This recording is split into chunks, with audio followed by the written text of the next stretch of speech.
Good afternoon or good evening, depending on where you might be. My name is Kevin Michael Grace, and this is the KMG show. Happy Generic National Holiday Day to my fellow Canadians. It is Canada Day, which is kind of it's an odd name, not a very inspiring name for the national holiday, for the national celebration.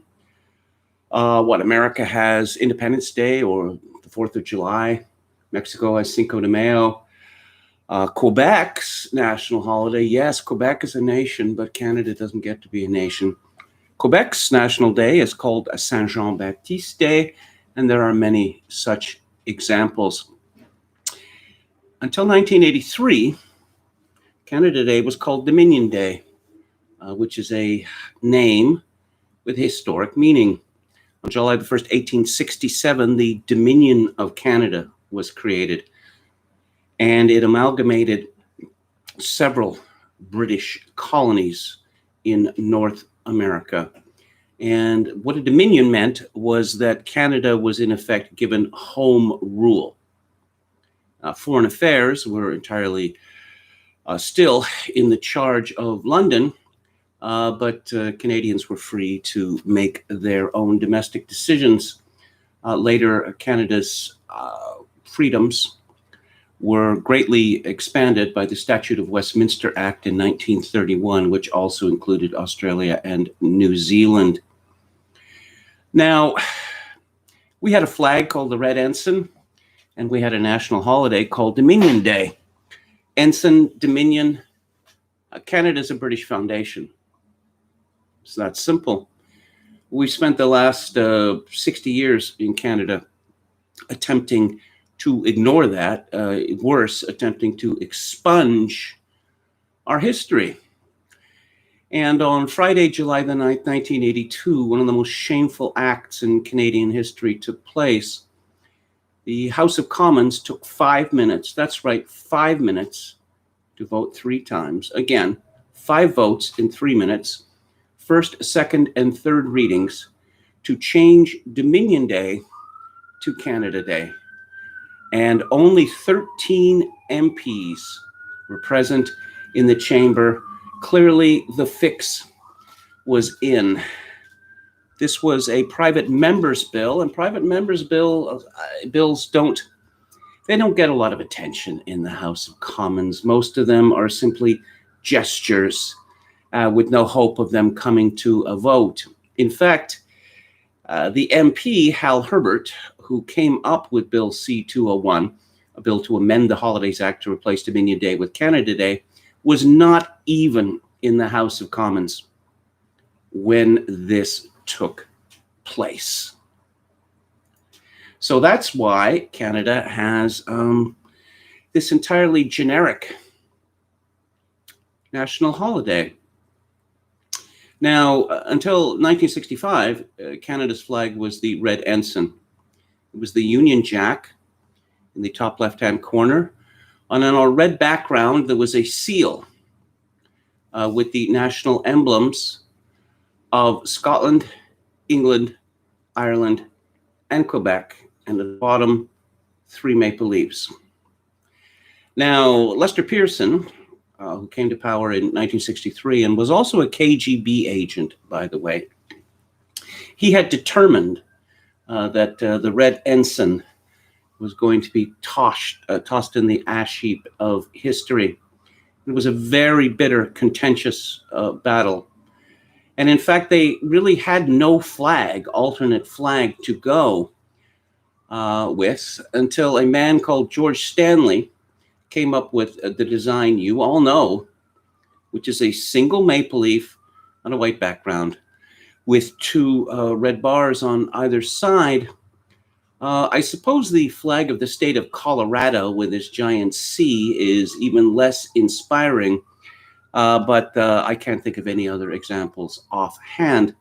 Stanley made it very clear what the point of this new flag was. He said that it must avoid the use of national or racial symbols that are of a divisive nature. Yes. because one wouldn't want to link the flag to Canada's past, because apparently Canada's past was too divisive. That is to say, the French first settled Canada. The French were beaten by the British at the Battle of the Plains of Abraham in 1759. And Canada was first settled, apart from the French, by British and Scots, and later the Irish came in. But that's all too old country, you know. Canada decided in the 1960s that it was going to jettison the past, and somehow a unique Canadian culture was going to form and fill the void. That's not what happened. The void of Canadian patriotism was filled by the United States of America, which totally dominates Canadian culture and has for decades. That's one of the risks that you run when you decide to destroy your culture and to mock the very idea of patriotism, which is what our leaders have been doing since the 1960s. In fact, according to Justin Trudeau, Canada is the first post-national nation. Yves Martel, the Booker Prize-winning author, famously described Canada as the greatest hotel on earth. He thought he was being amusing. This designation is not so amusing to the rest of us, because Canada is it's a multicultural, officially so, a multilingual, multinational empire that no longer has any unifying principle. Oh, yes. And what is the purpose of Canada Day? It is for our elite to tell us that immigrants are better than us, that it was immigrants that built Canada. No, it wasn't immigrants that built Canada. It was settlers that built Canada. First French, and then British settlers, and then later Irish settlers. My own family, the Graces, came to Canada in 1840, and there was no welfare state then. There was no rent seeking. The rule was root, hog, or die. And my family, the Grace family, were instrumental in opening up the Gatineau region of Quebec. There is a town there, Gracefield, which is named after my family. But no, it's immigrants that are building Canada. No, they're not building Canada, because Canada was built a long time ago. And we are expected to believe that someone from, I don't know, Somalia, say, who shows up in Canada has just as much of a stake in this country as people whose families have been here for a long time. More than that, they have the right, I don't know, the day after they show up, start lecturing us about how bad we are and how we must change. We must change to accommodate them. Right at the top of the list is a woman called Ritika Goel, or Goel, I don't know how it's pronounced. And she is associated with an organization called Doctors for Defunding Police. She describes herself on her Twitter feed. She's from Toronto. Family doctor, activist, mom, both immigrant and settler. No, you are an immigrant. You are not a settler. Canada was settled, as I said, a long time ago. And she took the occasion of Canada Day again to lecture us about how Canada Day must be canceled. Must be canceled because it is such a terrible, terrible place. Yes, she responded to Bill Marchant. I should be more grateful, passive, and quiet as an immigrant whose family was graced with the opportunity to live in Canada. Forget that democracy and free speech stuff. That's for real Canadians. Hashtag cancel Canada Day. After she attacked the country, which had kindly invited her to live here, she got a little shirty with people who suggested that she should go home. Someone called Douse said, "Why didn't you make your ancestral homeland better? And how are you going to make my country better when you and your people only managed to build dysfunctional societies? You had to flee." And she said, "Sadly, your ancestors likely had a lot to do with the state my ancestral homeland is in. I suppose it is a source of shame to Ritika Goel and her ilk that the Hindus found themselves completely unable to stop the Mughal invasion of India, which only ended after the British intervened. I, and millions of people like me, are not willing to accept instruction on systemic racism from people who come from a country that has 200 million people who are literally called untouchables." Yeah, that's right. That's right. She said, as context, I awoke this morning to see two hashtags trending simultaneously. They speak to where we are in Canada right now. A lot more critical conversation is happening about the structures of power in this country, but also many who are not aware of this work to do. That is to say, I am Canadian for those who accept the story of Canada as a multicultural, ethical utopia. This woman clearly does not know what ethical means. Cancel Canada Day for those who know how the genocide and erasure of Indigenous people, enslavement of Black people, and exclusion or exploitation of other racialized people has built this country. First of all, there was no genocide of Indigenous people in Canada. Slavery was outlawed throughout the British Empire in 1833, which was 34 years before the Dominion was formed. And slavery was outlawed in Upper Canada, which is now Ontario, in 1793. The exploitation of other racialized people. What other racialized people? In 1971, Canada was 97% white. 97%. There were no racial problems in my country back then. I remember it well. But the leaders of my country decided, aping Hart-Celler, in 1967, they changed Canada's immigration policy. Essentially, they invited the world to come to Canada, such that Canada has terrible racial problems now. And these problems are cheered on by parasites from Asia. Why did they do this? Why did our elite do this? Well, I suppose there could have been a hatred of Canada for supposedly being boring.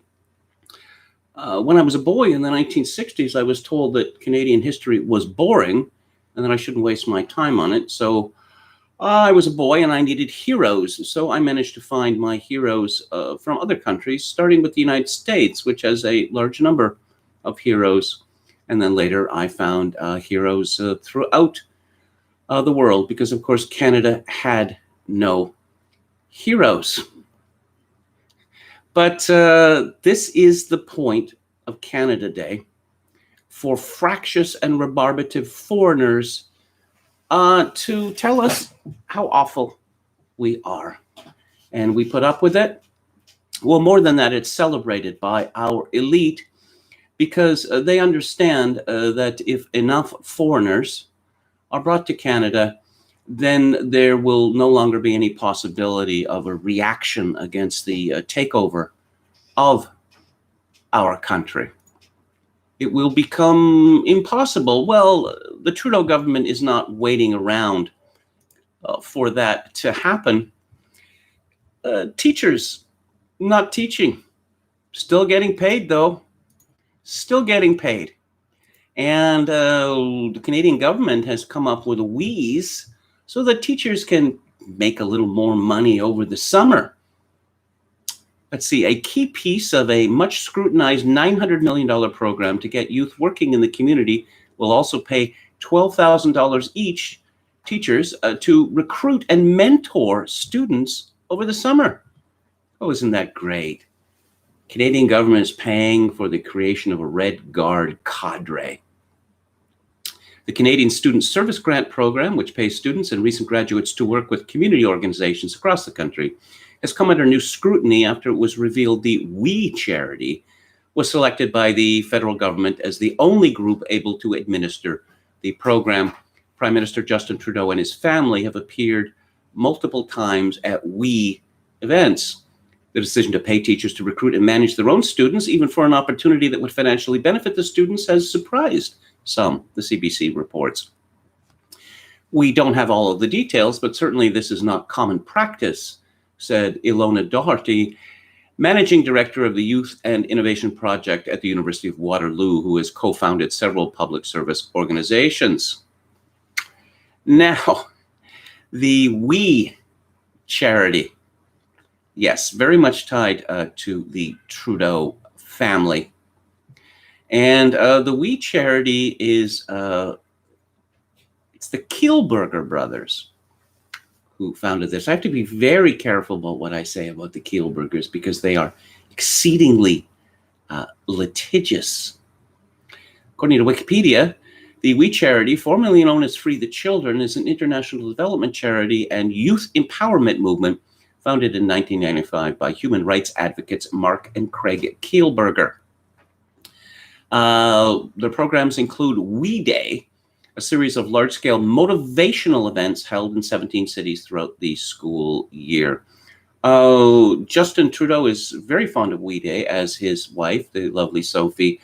We Day is essentially you get together a bunch of young striver kids, and then politicians suck up to them.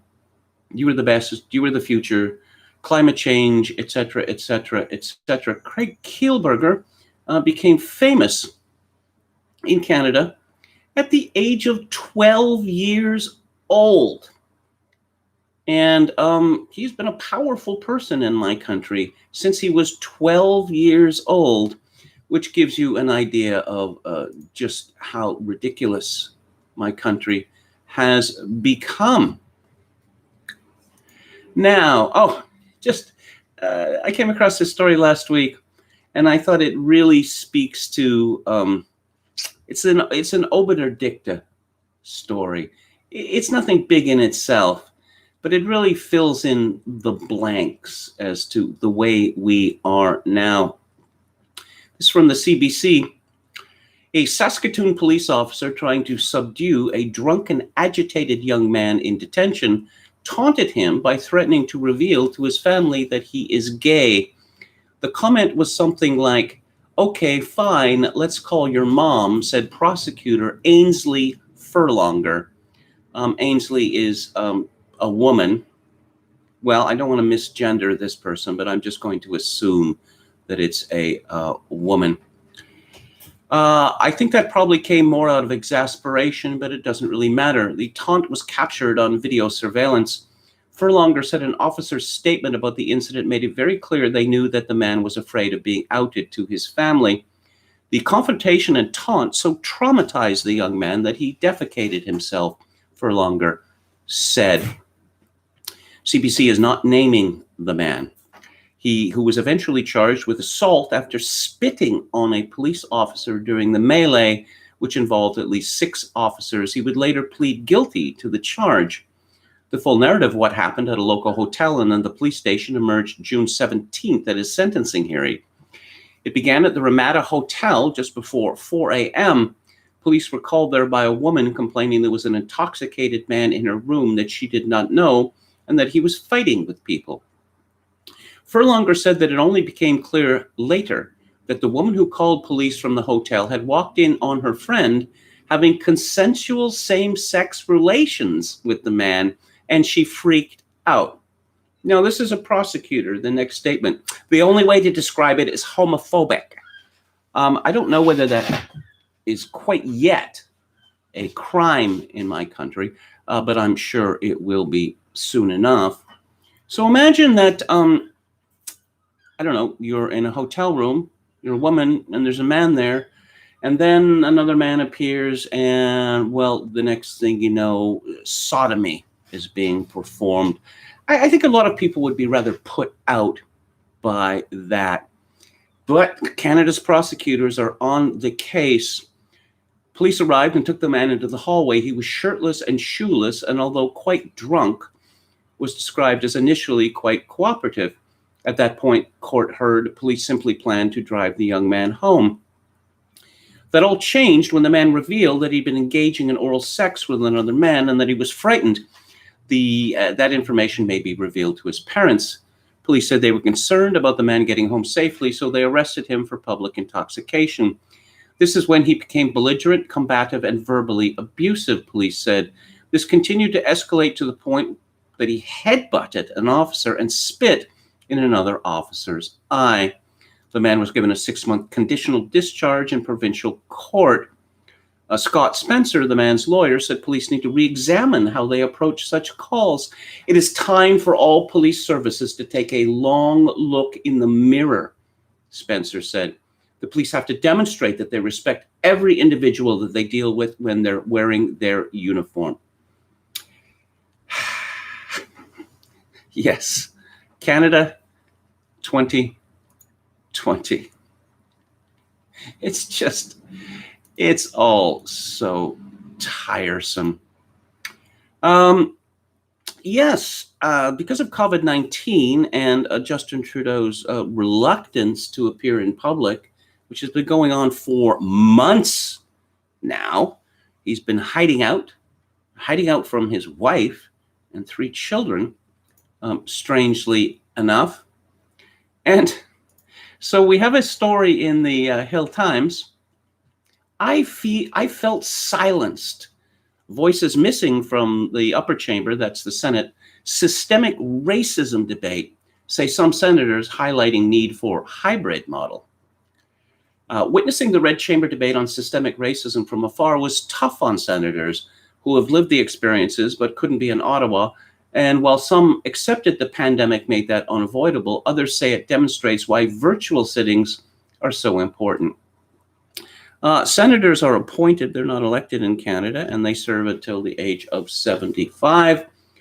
They get paid a decent amount of money and they have a staff, but they're expected to show up a number of days in Ottawa. And we can see what's going on here. Now they won't have to go to Ottawa at all. It was hard for Progressive Senator Lillian Dick to watch a colleague read her question on June 25th to Public Safety Minister Bill Blair and his defense of RCMP Commissioner Brenda Lucky's bumbling answers around systemic racism, including what it is. Yes, please, someone explain to me what it is and whether it exists in the police force. If the Saskatchewan senator had been there, she would have pushed back on his assertion that Commissioner Lucky's heart was in the right place, pressing him to explain why her answers fell so far short of understanding the problem. When asked about racism at a June 23rd House Public Safety Committee, Commissioner Lucky spoke of some tests disadvantaging shorter recruits. Too funny. Stuck in BC and still under travel restrictions, Independent Senator Mobina Jaffer said it broke her heart that she couldn't be present for the emergency debate on racism held on June the 18th.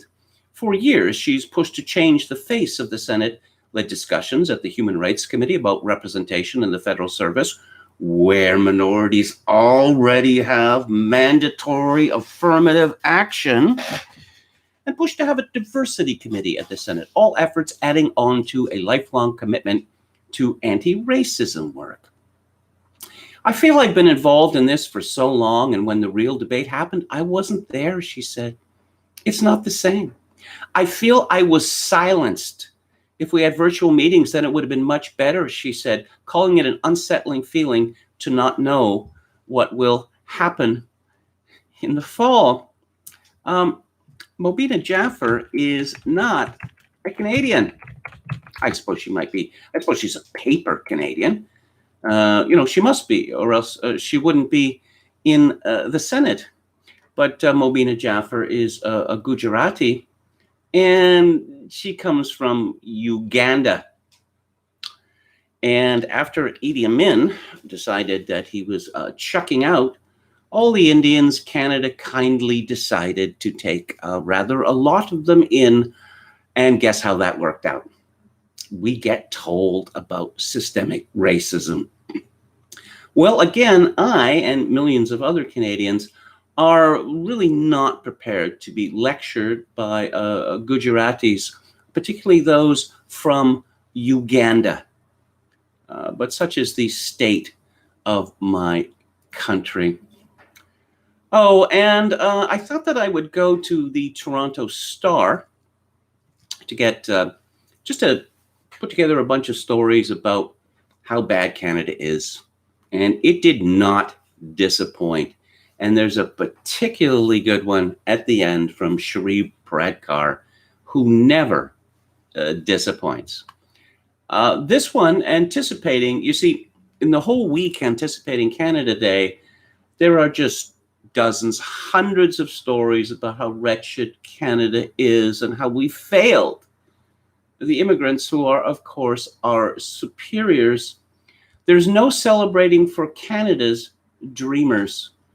Where they talk about the Dakaritos, and most of this editorial is about the Dakaritos. What does that have to do with Canada? Well, it's explained.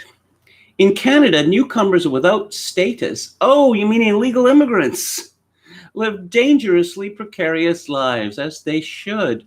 They cannot work legally or access provincial health insurance plans, post-secondary education supports, or unemployment insurance. Oh, but I thought they were entrepreneurs. I thought that's what we wanted. These illegal immigrants, these Dakaritos, because they're just so darn entrepreneurial, but apparently no, they want the gibs. If they're being mistreated by employers or landlords or physically threatened by a partner, calling the police is often not an option. The risk of deportation is too high. Well, swings and roundabouts, as they say. They are forced underground, creating emotional stress that grinds away at their mental health and stability. For children who came to this country without a choice, this is a cruel burden to carry. Currently, there is only one reprieve from the constant threat of arrest and deportation, and that is through a humanitarian and compensation application. Such humanitarian claims are only for exception cases, are difficult to prove, are intensive and lengthy, and are judged on a case-by-case basis. Oh, dear. Canada is perfectly positioned to replant its flag in what was once considered a fertile, promised land for immigrants. No, it wasn't. The Ukrainians and the Germans who came shortly after 1900, they were dumped in a frozen wasteland. And the government told them, here's some free land. If you can make it work, that's great. If you can't, well, I guess you can freeze or starve to death, but either way is good. No, there were no gibs at the time. As I say, root, hog, or die. This editorial concludes, Canada is long overdue to create a rigorous but fair amnesty program that allows for legal residency and ultimately citizenship. Citizenship for hardworking and promising non-status residents. The same ones who are so eager for the gibs.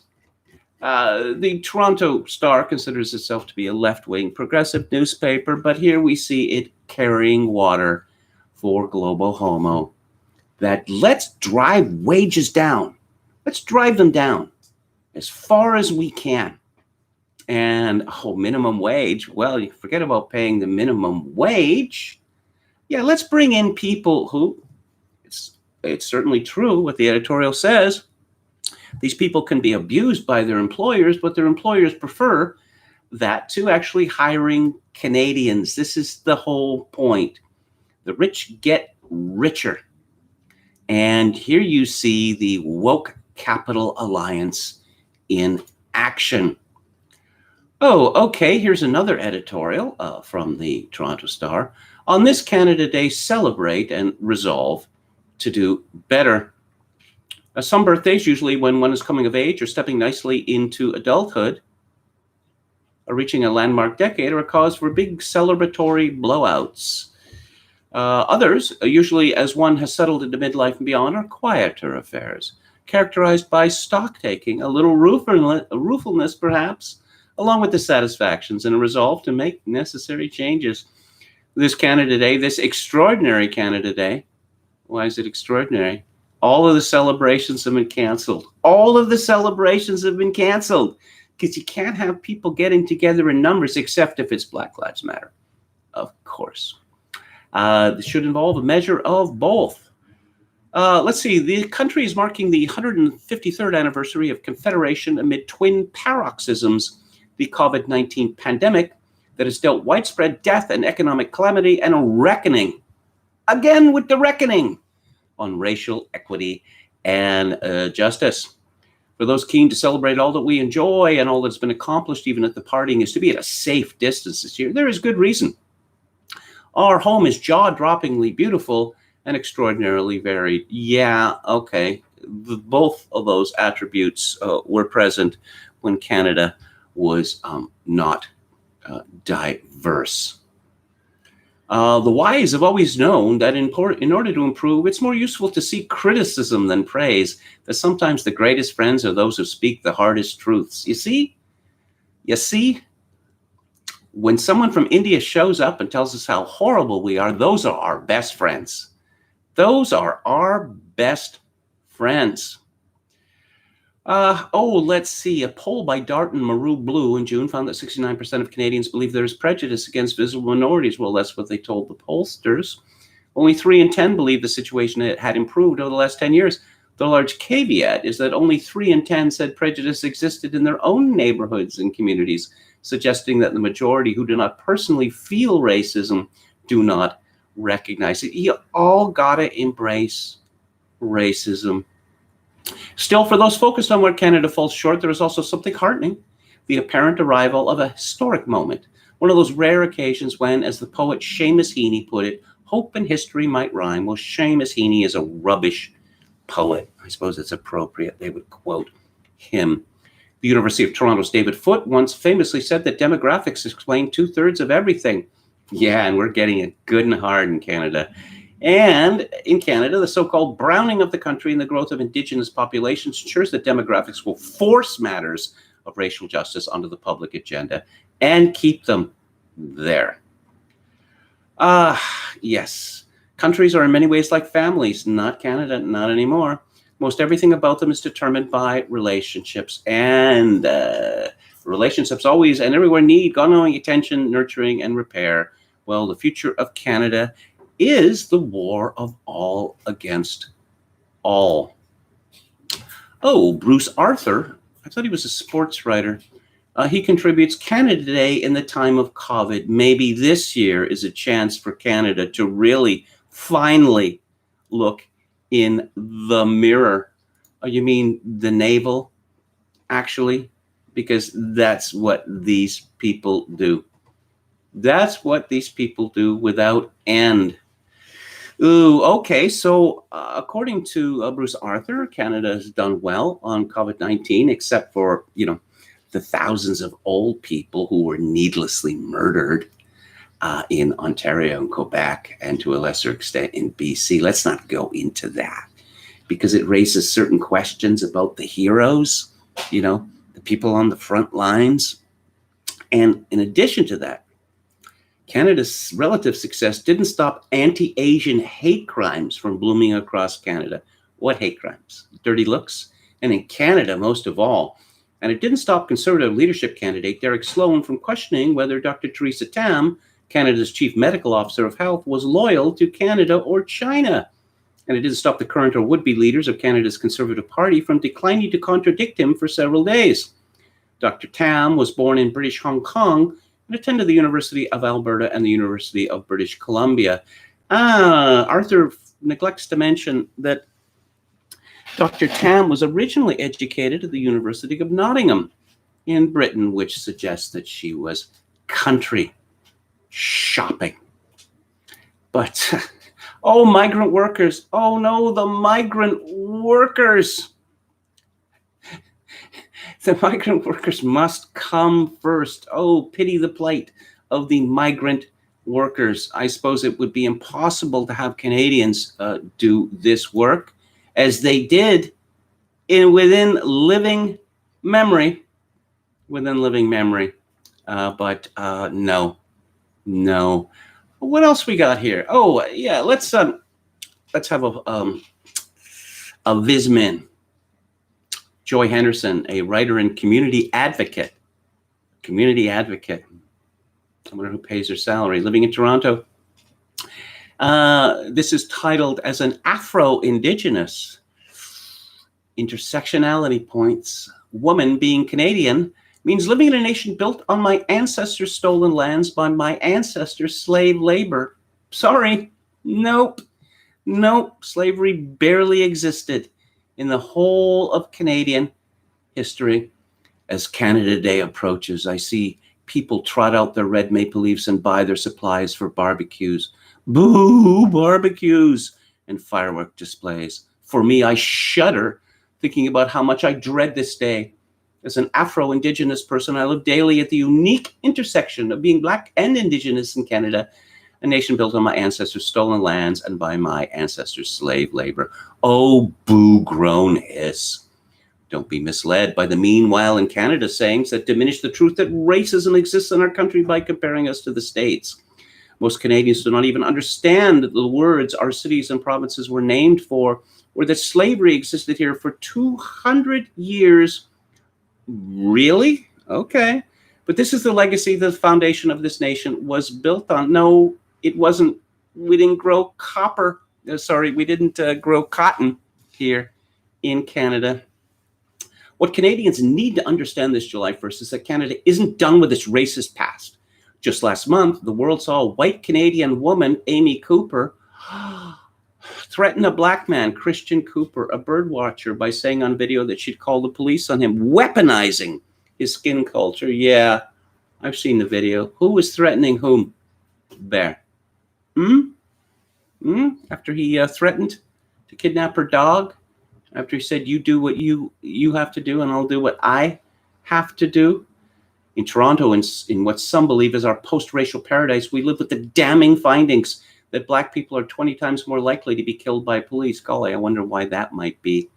More Indigenous people in Canada have been killed by police than COVID-19 this year. It kind of suggested COVID-19 wasn't really a thing here. Oh, many of the women, many of them in need of assistance, were instead met by cruel deaths. As piles of data continue to hit me, examining the racism in education, child welfare, healthcare, which leads to higher incarceration rates. Oh, that's what leads to higher incarceration rates. Higher amounts of child apprehension. I don't want to get into that, okay? And a higher amount of Black and Indigenous people dying. I don't want to pop off a firework on July the 1st or join the hypothetical parade. I am tired, weary, and desperate for change. So tired.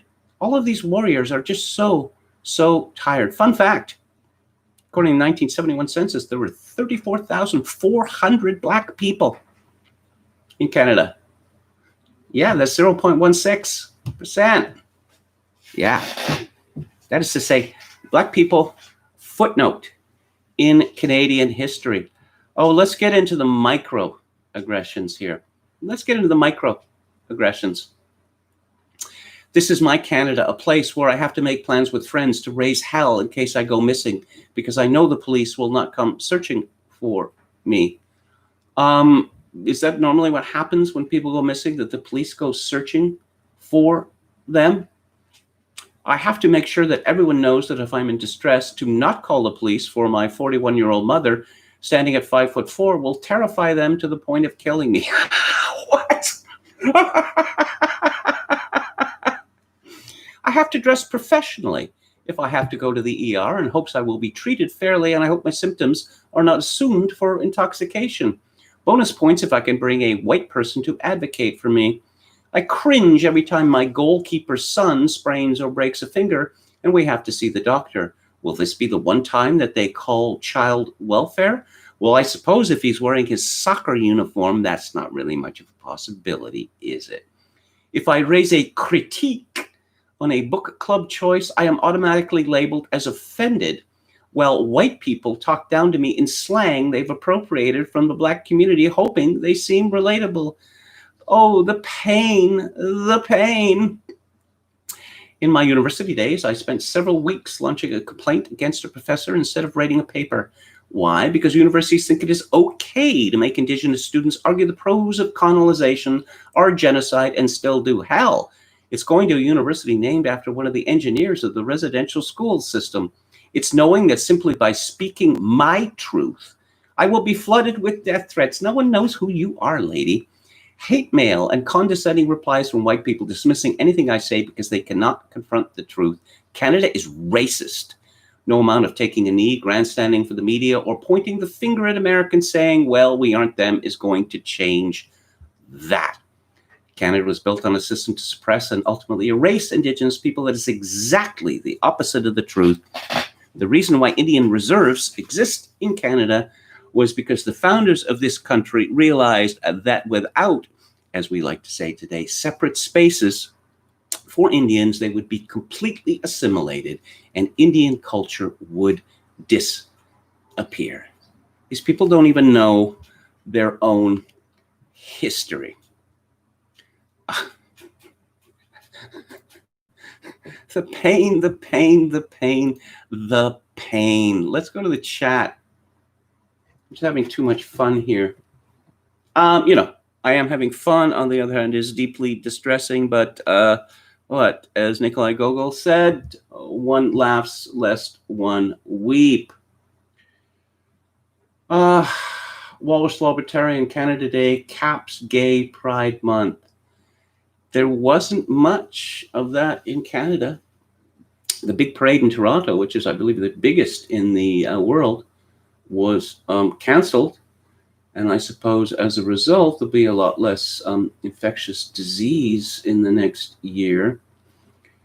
And a lot of politicians are breathing a sigh of relief because this is one more year that they are not going to be bullied, frog marched into appearing at the Gay Pride Parade and cavorting with drag queens and pretending they are having a whale of a time. Of course, Justin Trudeau and John Tory, the mayor of Toronto, cavort with drag queens on a regular basis, and it appears that their enthusiasm is entirely genuine. Okay, let's see what else we got here. YT says New York Times is talking about how Mount Rushmore sits on Indian land and was built by a clan member. Pure subversive evil. This is devilish. Don't even know how to describe it. Yeah, I don't. When exactly did Mount Rushmore become controversial? It sits on Indian land. If you want to look at it that way, then the whole of the Western United States sits on Indian land. Frankly, if these people feel so badly about it, why don't they go back to their ancestral homelands? There is a ubiquitous habit in my country now for people to introduce themselves as being on settler land and some unpronounceable name in a language that no one understands. Indians do not have written languages. So linguistics professors, I don't know, starting in the 1970s, conjured up these languages, which are just chock full of diacritical marks, such that no one knows how to pronounce it. And I think that's part of the appeal. The part of the appeal is humiliation. I shouldn't think that the number of Indians in my country who actually can read these languages, I would guess is probably fewer than 100. Our Finnish friend, Jaakko Raipalo says, evening, good to see KMG hasn't been purged, though I, again, didn't get notified like I get for other streams that I follow. Well, I guess as long as I'm here, that is the best part. Black settlers, surely they were there too. Well, in 1914, there was, I believe, 14,000 black people, or Negroes as they called them, in the whole of Canada. Bob Paxson said, did Canada grow cotton or smartly choose to grow polyester? Oh, yes, another microaggression. Apparently, there were Confederate spies in a Toronto hotel during the Civil War. And I don't know, what are they going to rename the hotel? Tear down the hotel, etc. Imagine that. Why don't you imagine that? Brandon Smith says flag wavers are out there in full force, rubbing everyone's noses in it. Yeah. Yes, Jonathan Paul says Dalits or Dalites is the preferred nomenclature. Yes, I'm fully aware of that. There are 200 million of them. Brandon Smith, could silver lining no pride baseball game in Kevin's city today? Yeah. I don't know. The Toronto Blue Jays are particularly bad about this. On Mother's Day, they make all the players wear pink shoes, and they've changed Mother's Day to be about breast cancer, which enrages me. Mother's Day is a celebration of life, and Major League Baseball decided it would become a celebration of death. Chocokin666 says they apply Marxism to others, but liberalism to themselves. They keep both kinds of goods in stock and find a use for each. This is how the minds of certain people work. YT says, so it looks like they're preparing us for the second shutdown.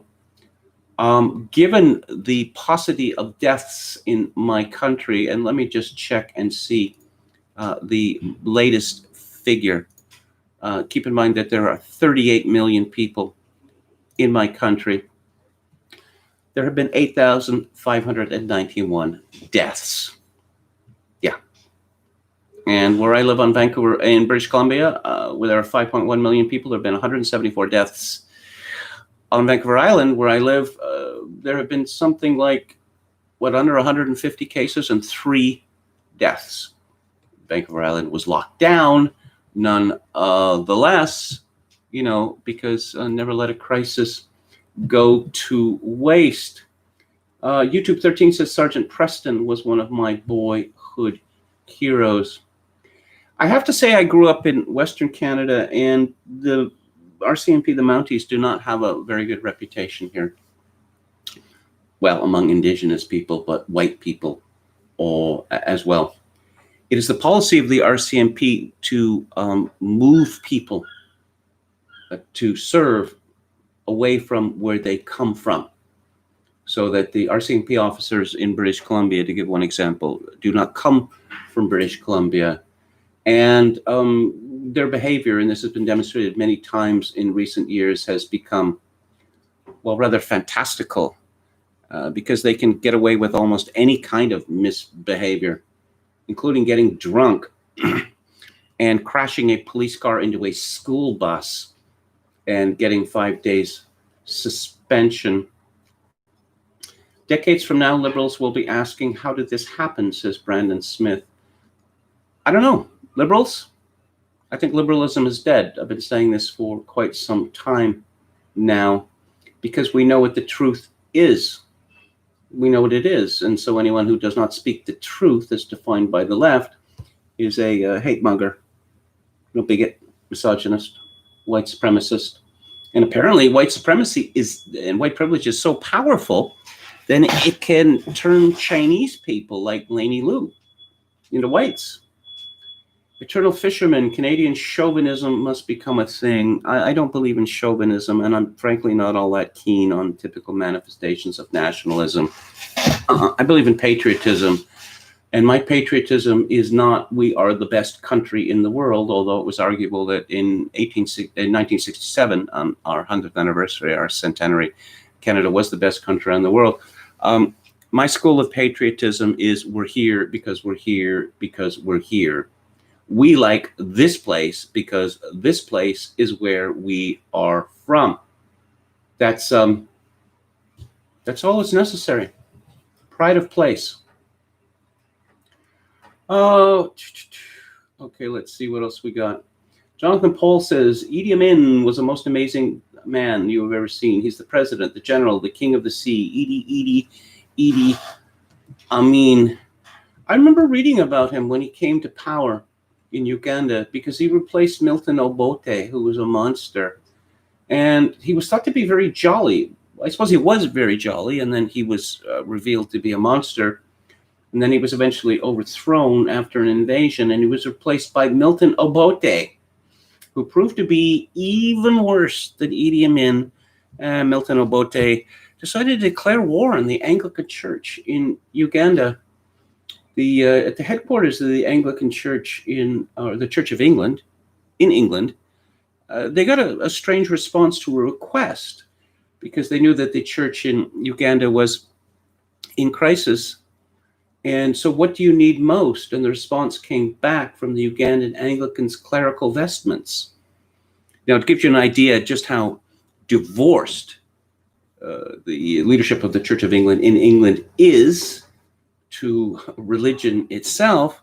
Why do you want clerical vestments? And the response was, so when our people are dying, they can recognize their priests. They were rather shocked by that response. Bob Paxson: Canada's Underground Railroad goes south to America. Plot twist. Yeah, you don't hear much about the Underground Railroad anymore, because if Canada was just so hostile to Black people, and Canada was rife with slavery, which it wasn't, why would all these Black people come here? So again, that's the reason why you don't hear very much about the Underground Railroad anymore. Jonathan Paul says Canada needs to replace one of their Marxist professors with me. I would be a migrant laborer. I don't know. I just get it's been years since I worked at a university, but it's my impression that Canadian universities, in terms of craziness, are worse than American universities. Oh, yes, Brandon Smith has a useful suggestion. Apply as a Ghanaian. Black Sea German deportees grew cotton in the Tajik SSR in the late 40s and early 50s, says Professor Paul. Tweety Burr says, didn't both Upper and Lower Canada grow hemp? Yes, apparently before it was banned. Everything that we wore, everything that we ate, everything was made out of hemp. It's just a miracle. It's a miracle plant. Miracle plant, but the man doesn't want you to know about that. Chad Chadson, our moderator, says, I thought chauvinism was just an extreme patriotism. Not really, because it's we're better than you.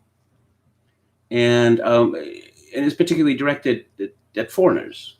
As you can imagine, it raises hackles, that kind of approach. Back in the 1990s, when Jean Chrétien was prime minister, Canada kept appearing at #1 on the UN's list. Yeah, like I would take seriously anything the UN comes up with. And Jean Chrétien was always carrying on about the UN has proved that Canada is the best country in the world. Well, they had all sorts of criteria, such as, I don't know, number of female politicians or whatever, as if this makes any difference. Then Canada fell from the top spot, and they stopped talking. They stopped talking about it. But Brian Mulroney, who I'm going to be talking about in a minute, was always carrying on about Canada's sacred welfare state, welfare net, safety net, whatever. And Canadians are wont to go on about the wonders of our welfare state. And I always ask them, do you know anything about Denmark? Do you know anything about Scandinavia generally? Do you know anything about Germany, for that matter? Do you know the benefits that parents get in France? No, of course they don't. But you see, there was an attempt to, governing principle of Canada had been dissolved, and there was an attempt to replace that with materialism, and that didn't work out either. So there's nothing left. It's only inertia that keeps Canada together. Who controls Canada? I wrote a piece over 20 years ago about a report by the RCMP. It was called Sidewinder. And it was suppressed by Canada's version of the CIA, the Security Intelligence Review Committee. This oversees the Canadian Security Intelligence Service. And I'm going to read a little bit from that. Actually, this is from the year 2000.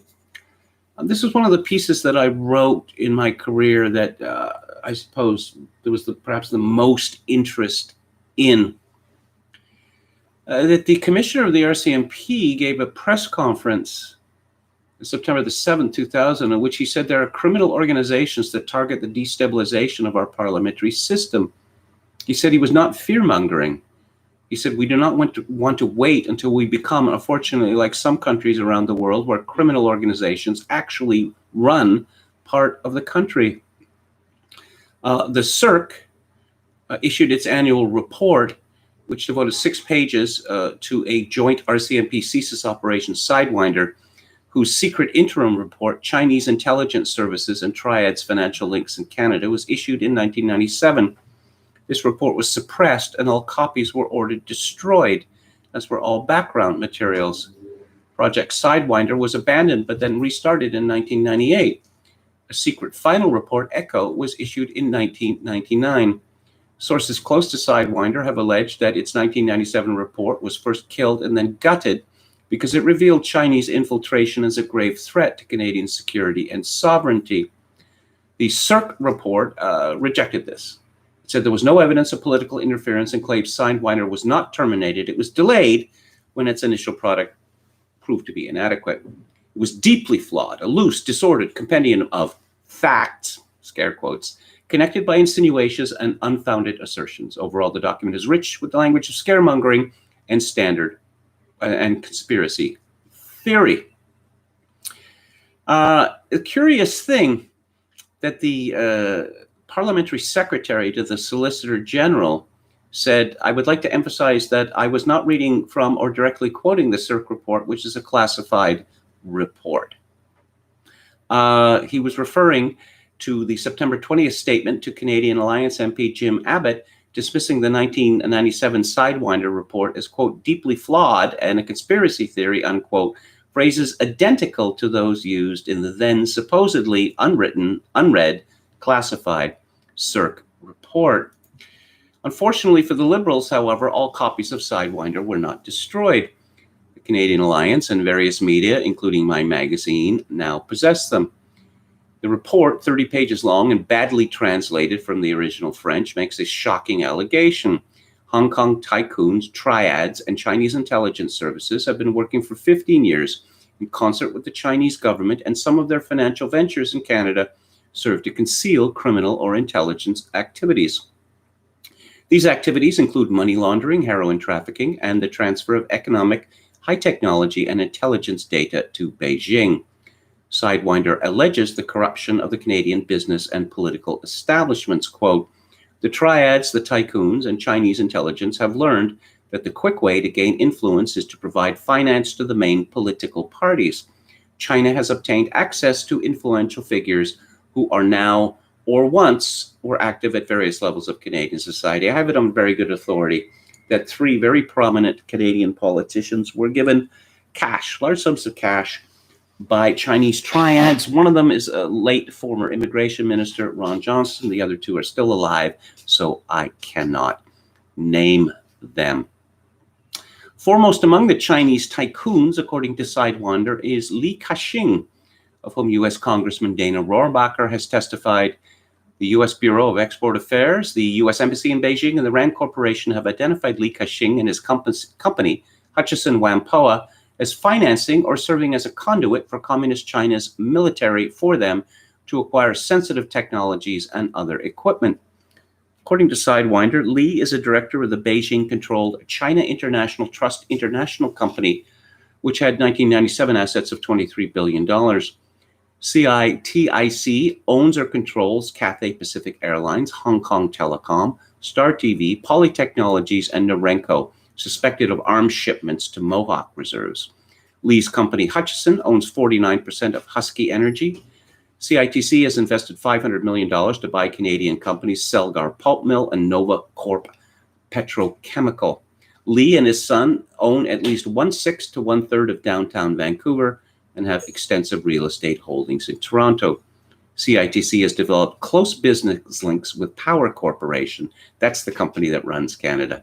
Andre Desmarais, Prime Minister Chrétien's son-in-law, is president and co-chief executive officer of Power Corp. Lee is the largest single shareholder of CIBC, formerly the Canadian Imperial Bank of Commerce. and a shareholding director of the Hong Kong and Shanghai Bank, which in the 1980s acquired the Hong Kong and Shanghai Bank of Canada, Continental Bank, and Lloyds Bank Canada. CIBC, in turn, bought the securities firms Wood Gundy and Merrill Lynch. Li Ka-shing's son, Richard, bought 50.1% of Gordon Capital in 1985, where Jean Chrétien was a senior advisor from 1986 to 1990. None of the above proves that Canada has been subverted by the People's Republic of China, but the linkages and connections revealed between Li and Chrétien and his family are, as Cirque might say, disconcerting. But then Cirque itself is not entirely in the clear. One member, James Andrew Grant, has a serious unreported conflict of interest.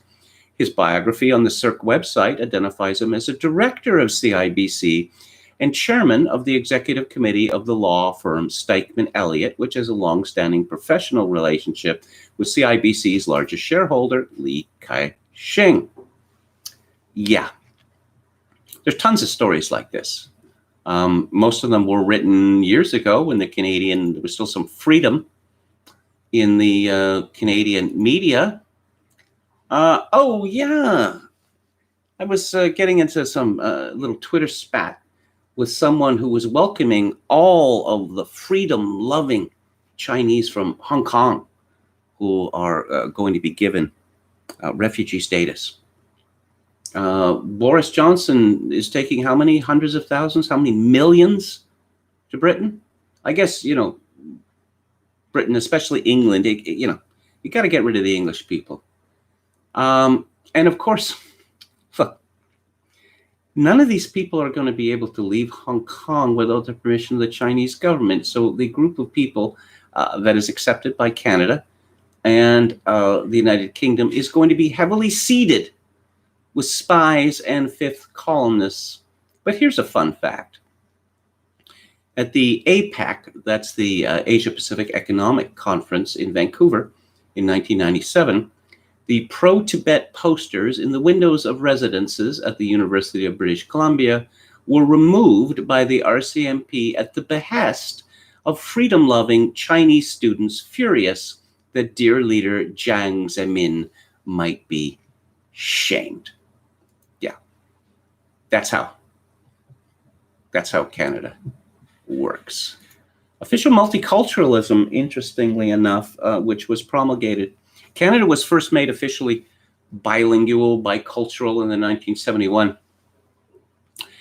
It was made officially multiculturalism, which essentially was the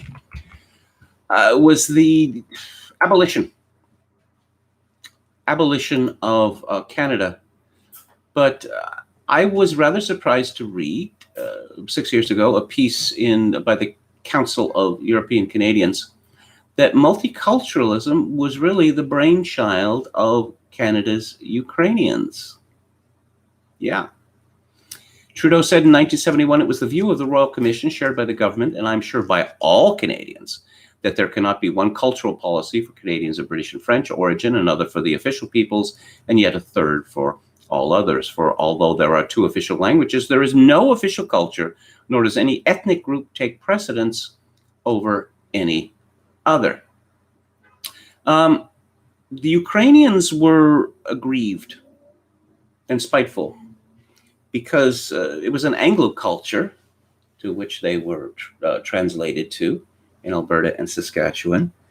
And they were told to speak English, talk English, dress English, act English, or whatever.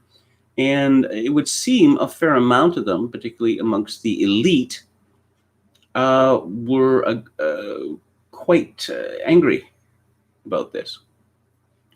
The problem for the Ukrainians about the Bicultural Commission, Julia Lalande says, was that it was about biculturalism. Many groups that were part of the third force, the most vocal of which was the Ukrainian-Canadian community, were exasperated by the Commission's focus on bilingualism, but talk of biculturalism frustrated them even more. And this leaves a fundamental question. Why would Ukrainians, of all people, want to redefine completely the cultural character of the country that gave them freedom, economic opportunity, and safety? Didn't they realize that celebrating multiple cultures as if they were all equally important to Canada's identity and as if the country had not been founded primarily by British culture, would weaken and eventually destroy the very laws and traditions which protected them. Didn't anyone think this through beforehand? Or was it all painted Easter eggs as far as they were concerned? I can now put one name on the list of guilty men, is Isidore Halinka, who, according to Wikipedia, argued that Canada was in fact multilingual and multicultural, with two main working languages, Quebec's working language being mainly French and the rest of Canada having English as a working language. His presentation received major news coverage across Canada and set the tone for all other ethnic groups to follow. But Dr. Halinka was wrong. Canada's common culture was not merely about working languages, but included as well a working set of liberal democratic institutions and traditions going back to Canada's British origins, including Magna Carta, habeas corpus, English common law, the English Bill of Rights, universal suffrage, the jury system, parliamentary democracy, capitalism, and much more. But I guess the Ukrainians in Canada were the first of many so-called model minorities, still holding a grudge after all these years. The Canadian government has, for about a half century now, poured an enormous amount of money into ethnic communities. And so it is in their interest to maintain the fiction, well, particularly with the Ukrainians, that they have not been totally assimilated, which is, in fact, what has happened to them. Let's go back to the chat here. Michael Mabus said, on the plus side, Trump announced second round of stimulus checks. Money printer go. Brrr. Well, America does have a money printer, and that's one of the things that distinguishes it from Canada, because we don't have the petrodollar. We don't. And the Canadian government is still cutting these checks, a great many to people who were not working at the time of COVID-19 happened, who hadn't been working for quite some time. Jonathan Poll says 3 million Hong Kongers eligible to settle in the UK. The death wish. It's an absolute death wish. Le Comte de Boreas says, I will never take a knee away from the anthem representing any country on earth. It is wrong. Eamon Nimpton says, buy gold and Bitcoin. What, gold topped, what, $1,800 American an ounce for the first time in quite a few years yesterday. Michael Mabus says, I'm going to gather gasoline guns and get my apocalypse vehicle ready to survive Mad Max world. YTS, how soon would the dollar collapse? The dollar collapse of what, the United States or Canada? I don't know. As far as the Canadian dollar trades at a very healthy discount to the American dollar. And the reason for that is it's the only way that Canadian manufacturing, such as it is, can actually survive. Eternal Fisherman says, Poles in France apparently don't have grudges against the French. Why do only European peoples in North America hold such grudges? I can't say. Now, I know that if you look at ethnic Americans, Catholic ethnic Americans, and you talk to, perhaps no one cares about this, but I know that for many decades, Poles, Slovaks, and Italians would complain that the Irish ran the church in the United States and they were sidelined. Again, I don't know whether that's concerned, because essentially ethnic Catholicism in the United States was dissolved by the 1970s following the deliberate crushing of their communities in the cities. Tweetybird says, well, not in July. They paid out the first monthly CERB welfare and then 2 weeks later the next, so now they aren't sending out checks saying people got it early. Okay. All right. I didn't apply for any of this money. I didn't think I would be eligible for it. It seemed, I don't know. I mean, the very idea that people who were not working got paid as if they had been working, I don't know, it would have been shameful. But now I'm thinking, I don't know, maybe I should have, maybe I should have done so. The West is over. No, Doom Spiro Sparrow. Okay, well, there's breath. There is hope. And that is always true. It's always true. Gandalf White says, if you're of European descent, if you watch the NBA, you're a fool. I used to follow the NBA. This would be in the late 60s, early 70s. I'm showing my age. My team was the Lakers. They had Jerry West and Gail Goodrich and Oscar Robertson, and they had Wilt Chamberlain. And yeah, that was pretty good. Pretty good team. They only beat the Celtics once, though. But no, I suppose it was after the NBA got explicitly ghetto and was obvious, this was obviously planned, to sell more shoes and jerseys and the like. I just decided I had no interest in it anymore. Brandon Smith says, seeing a grown man wearing a sports jersey with some other man's name on it reveals exactly where his dad was during his formative years. Ouch. Tweety Bird says, I would like to know how much of Canada's precious metal resources, specifically gold, are in China's hands. Might be a shorter list to enumerate how many remain in Canadian control. I wrote about the mining industry for some years, so I know a little bit about this. Actually, the headquarters of exploration, junior mining, is in Vancouver. And these are small companies that search for metals, precious metals and other kinds of metals. Typically, they sell out to bigger companies if their deposit is proved. But it's become so difficult to open mines in Canada now, particularly in British Columbia, that much of the focus has shifted to Mexico.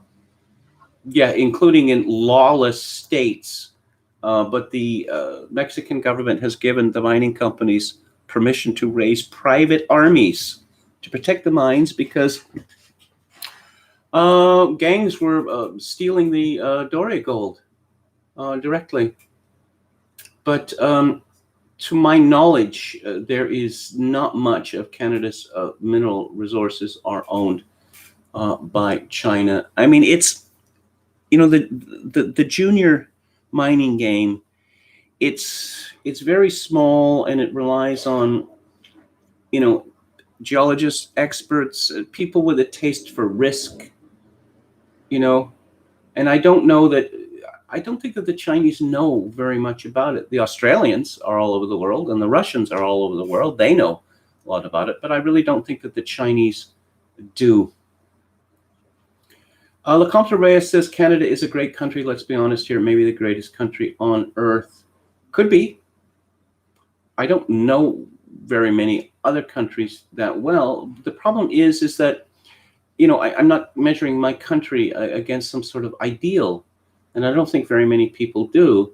I'm measuring my country against what it used to be. And for someone who was 12 years old when Canada had its centenary, it's just torture living in this country now. And it gets worse every single day. Justin Trudeau apparently wants to license political opinion. What are they going to do? They're going to start throwing people in prison if they issue political thought on the internet without their licensing. Jaco Rapala says, the country ranking nonsense is all the rage here. We are constantly told that we're top-ranked countries, only competing with Scandinavia, Canada, and New Zealand, and every time it turns out that the rank system is something about women politicians, gay organizations, or climate change. Yeah. When I said that Canada was arguably the greatest country in the world in 1967, I was looking at it in terms of, let's say, proportionate wealth. I was looking at it in terms of general standard of living, of political and social freedom.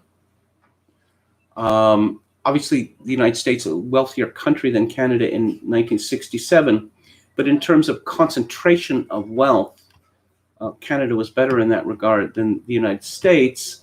But as opposed to, say, Scandinavia, particularly a country like Sweden, there has never been this sort of hatred of successful people, which you find in some countries. So, judged, also, and this was important at the time, again, in 1967, while America's cities were on fire, Canada had no race problem, none. I love the United States. Everyone who listens to this live stream knows that. But I come from Canada, and it was a country that was worth boasting about at one time. Again, not that I'm in favor of chauvinism, not at all. But I wanted to talk about Brian Mulroney. Before I get into that, Toronto City Council makes masks mandatory in indoor public spaces. The pandemic is over, but now we all have to wear mouth diapers. Suspicious, is it not? Yeah. Let's see. Councillor Joe Cressy, who serves as the chairman of Toronto's Board of Health, urged people to do their part and wear a mask. This bylaw is not being proposed so we can go out and enforce it. It's actually the opposite. He's not making any sense. This bylaw is being proposed so that our residents proactively and voluntarily honor it. This was approved on Tuesday. Mayor John Tory voted in favor of the bylaw on the recommendation of Toronto's Medical Officer of Health, Dr. Eileen Devia. Therese Tam was not born in Canada, and neither was Dr. Devia. And yes, health officers for people with no tradition of liberty. I guess that's who you want in these times. So Brian Mulroney was prime minister from 1984 to 1993, arguably the worst prime minister in Canadian history. What did he give us? He gave us mandatory affirmative action. And he made family reunification a priority in immigration policy. In other words, importing whole villages from Asia, now Africa. If you want family reunification, those people should go home.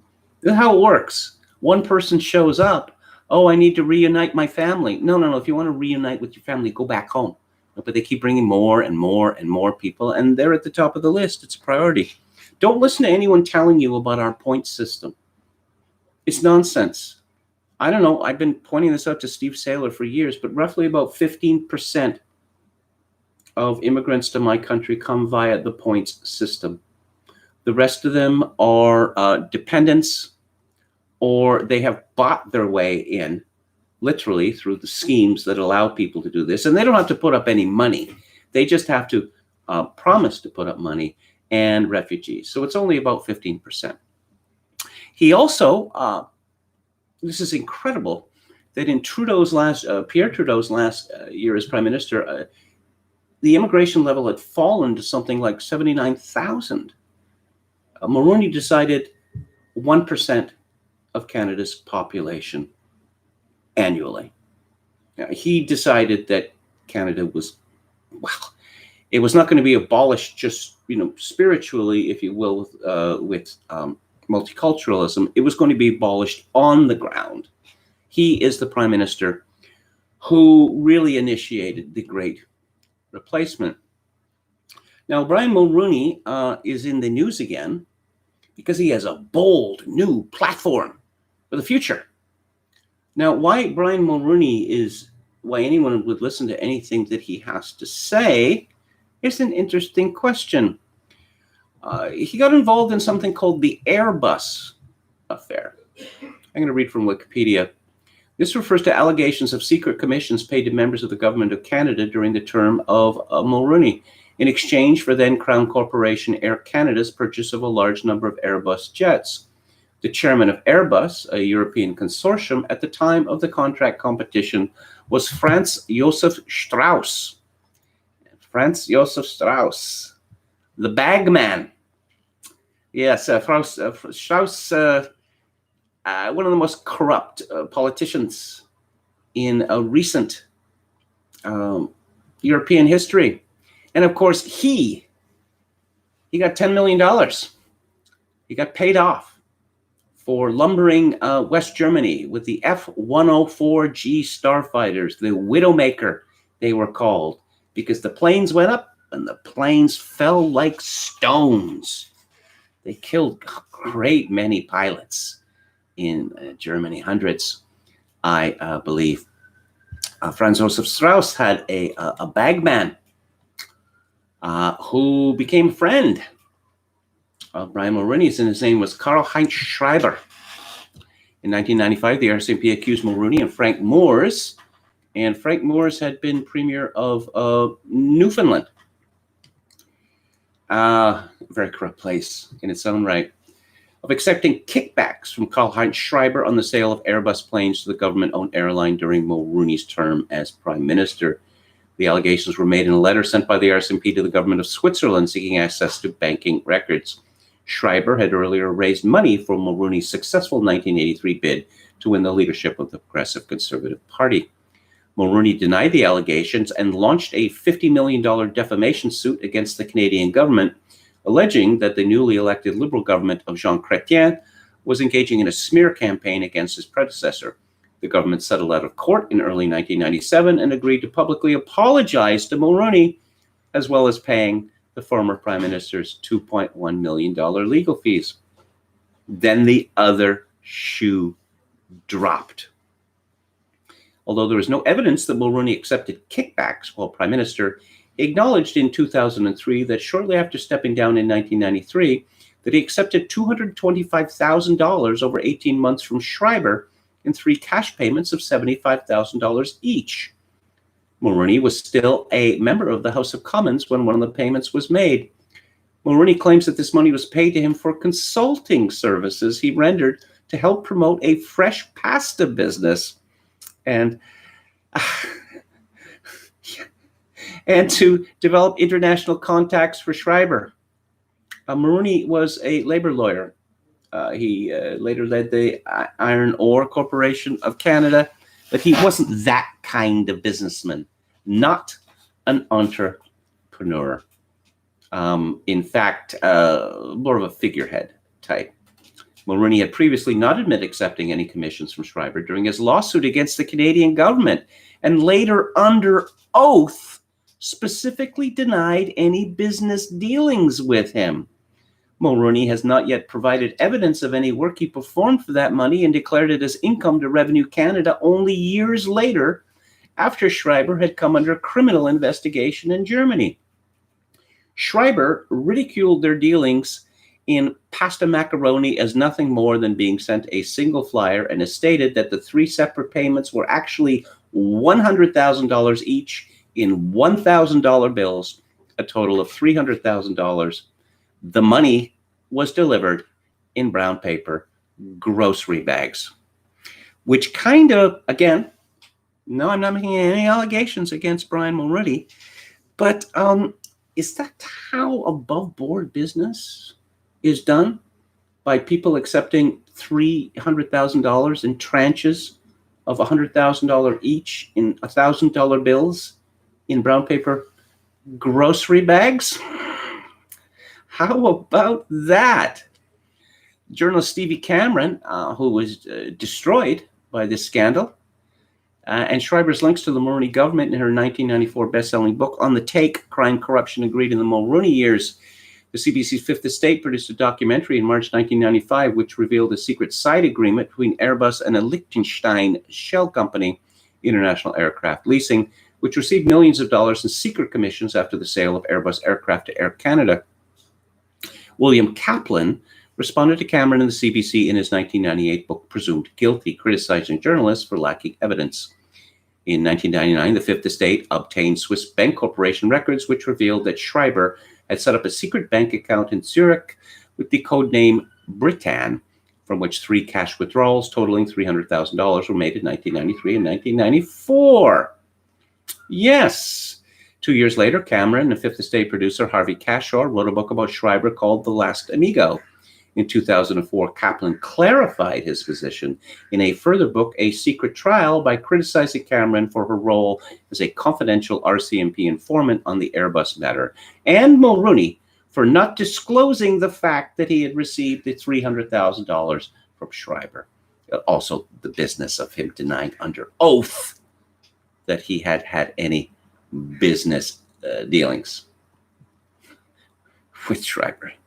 How about that? How about that? But Brian Mulroney is now one of Canada's elder statesmen. Of course, his son, daughter-in-law have run into some difficulty lately, with both of them being canceled over Black Lives Matter, which is terrible shame.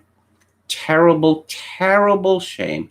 Karl-Heinz Schreiber was extradited to Germany in 2009. He fought this off for years and years and years because he'd managed to become ensconced in Canada and was convicted of tax evasion. So, according to Globe and Mail, Brian Mulroney calls for bold social changes to prepare Canada for a world after COVID-19. Mulroney is urging Canadian political leaders to prepare for a post-COVID-19 world by adopting bold economic and social policies, including a dramatic increase in immigration, a serious productivity agenda, and concrete action to address systemic racism and injustices faced by Indigenous people. I consider the Aboriginal situation, the Indigenous situation in Canada, to be the single greatest blight on our citizenship. You had 9 years to do something about it. I'm just absolutely fed up with these people. George W. Bush, Barack Obama. Oh, yes, the terrible conditions of Black people, Indigenous people. Hey, you were the top guy. Why didn't you do something about it? So let's look at the checklist here. When the Fathers of the Confederation met in Charlottetown, they articulated a grand vision for a new country, 153 years, blah, blah, blah. But times have changed. Recent dramatic developments call for fresh thinking and daring leadership. If Canada is to maintain its destiny, countries don't have destinies. As an exceptional nation whose citizenship is valued by countless millions around the world. How about Canadians? How do they value their citizenship? The fact that people from foreign countries, millions of them apparently, want to get here for the Gibbs, that's what makes Canada an exceptional nation, apparently. So he's developed an agenda for Canadian greatness, full Indigenous justice, greater fairness and opportunities for our Black, Indigenous, and people of color, together with a national commitment to the eradication of systemic racism, which is impossible. Even a totalitarian state could not do that. Whatever systemic racism is, and anti-Semitism in Canada. What? Anti-Semitism in Canada? Really? I had no idea that Jews were a persecuted minority here. Dramatic increase in our immigration over time to an objective of 75 million people so that we can achieve our full potential. Why not 100 million? Why not 200 million people? Essentially, what this would mean, there would be something like 10 million people living in Toronto. And Vancouver would become even more like Hong Kong than it is already. Essentially, all private residences would have to be knocked down and replaced by towers. Priority of examination of policies articulated by Hugh Segal to guarantee a basic income for those living in poverty. Hugh Segal, another ominous grise of the Conservative Party. This fellow has been sort of hailed as a master thinker for pretty much the whole of my life, and no one can remember anything that this guy has ever said or did. So we're going to get a UBI. Why would we need that? Well, let's see. The complete dismantlement of interprovincial trade barriers. No, we can't protect little business. It's got to be big business. Renewed Canadian leadership to create a free trade area of the Americas, incorporated into NAFTA. NAFTA doesn't exist anymore, Mulroney. Regrouping 35 nations of 1 billion people, generating approximately $30 trillion annually in GDP and jobs for millions in all involved countries. Free trade, free trade, free trade.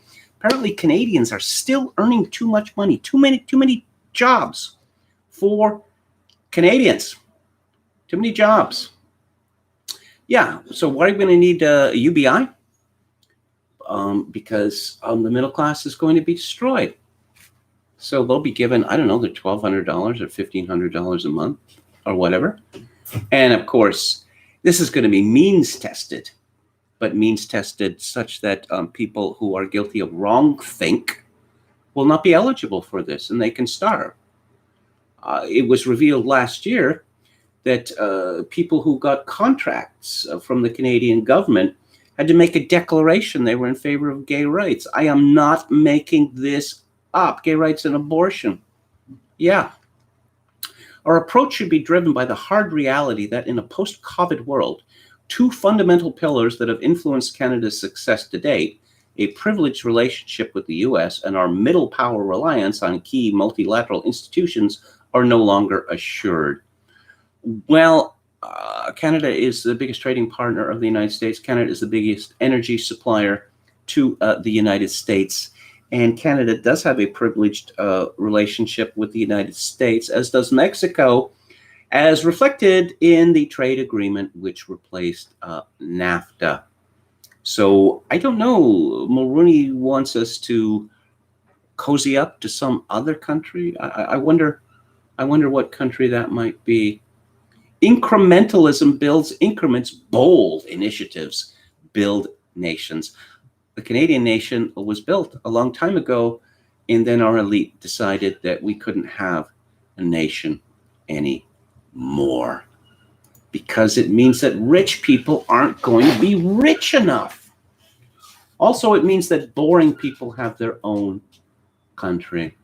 I have to say that, until Canada decided to get all vibrant and diverse, Canada was actually seen as kind of like the Minnesota of nations, I suppose you could say. Oh, there was Montreal. Montreal, so very exotic. Of course, in the old days, Montreal wasn't run by the Quebecois. That didn't happen until the 1970s, when 250,000 people decided to flee in terror at the thought of the Quebec people running their own province. And these people are still lecturing us on inclusivity and racial equity and the like. Let's see. In the chat, Walrus Libertarian says, it's an honor to be canceled, gives you time to self-reflect. Okay, there's a lawyer joke here, which I will not repeat. Brian Mulroney loosely translates to descendant of the champion, says Brendan Smith.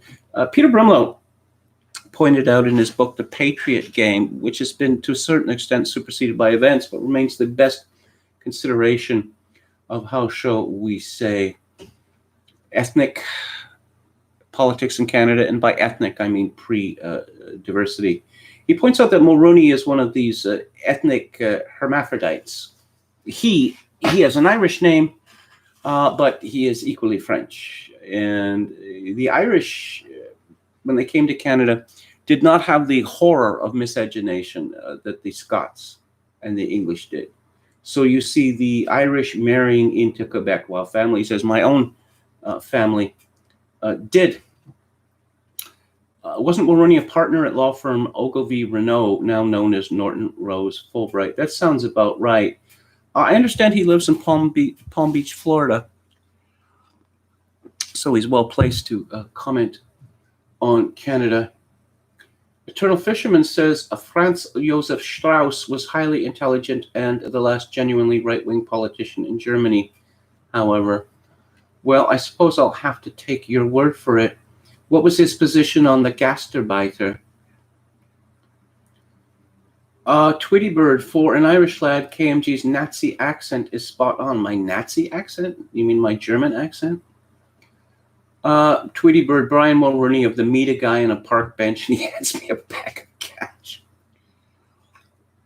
I wonder if it's weird for KMG that we all can see him up close and he can't see us at all. Not at all. I have done a fair amount of public speaking in my life, but I find it rather mortifying. Speaking into the void here, as it is, I still get nervous before the shows, but there is not that, the terror that consumes me when I have to speak to a group of people. Tweety Bird says Trudeau's failed bid for a UN seat cost Canada untold millions, if not more. Quite the spectacle as he openly bribed any tin pot dictator that would host him. Do you know there are Canadian troops in Mali, in Africa? I'm at a loss. I'm at a loss. There are Canadian mining interests in West Africa. I don't think that's why our troops are there. I just, there's so few of them that they could hardly make any difference. They're just sitting ducks, for Islamic killers. Chad Chadson says face diapers now required in Oregon, not just in Lincoln County then. Okay. Yo Mama says it was a mistake for Canada to demilitarize after World War II. I don't know. That's kind of essentially where Canada's military history came to a stop, but it was the same thing in World War I and World War II. Canada had no standing army to speak of, the same as the United States at that time. The conservatives, particularly the neoconservative conservatives in Canada, are constantly talking about this sort of unbroken line of Canadian military intervention abroad. Canada sent one division, the Princess Patricia, to Korea, and then only in 1951, when all the major fighting was over. Canada did not fight in Vietnam, despite what Ann Coulter may tell you. Yes, Canadians fought in Vietnam, but they fought under the American flag, which is not the same thing. Canada was involved in the War of Clinton's Pants against Serbia in 1999, where we flew 10% of the bombing missions, which, as admitted by Lieutenant General Michael Short of the United States Air Force, this was terror bombing of civilians, which is a war crime under the Nuremberg protocols.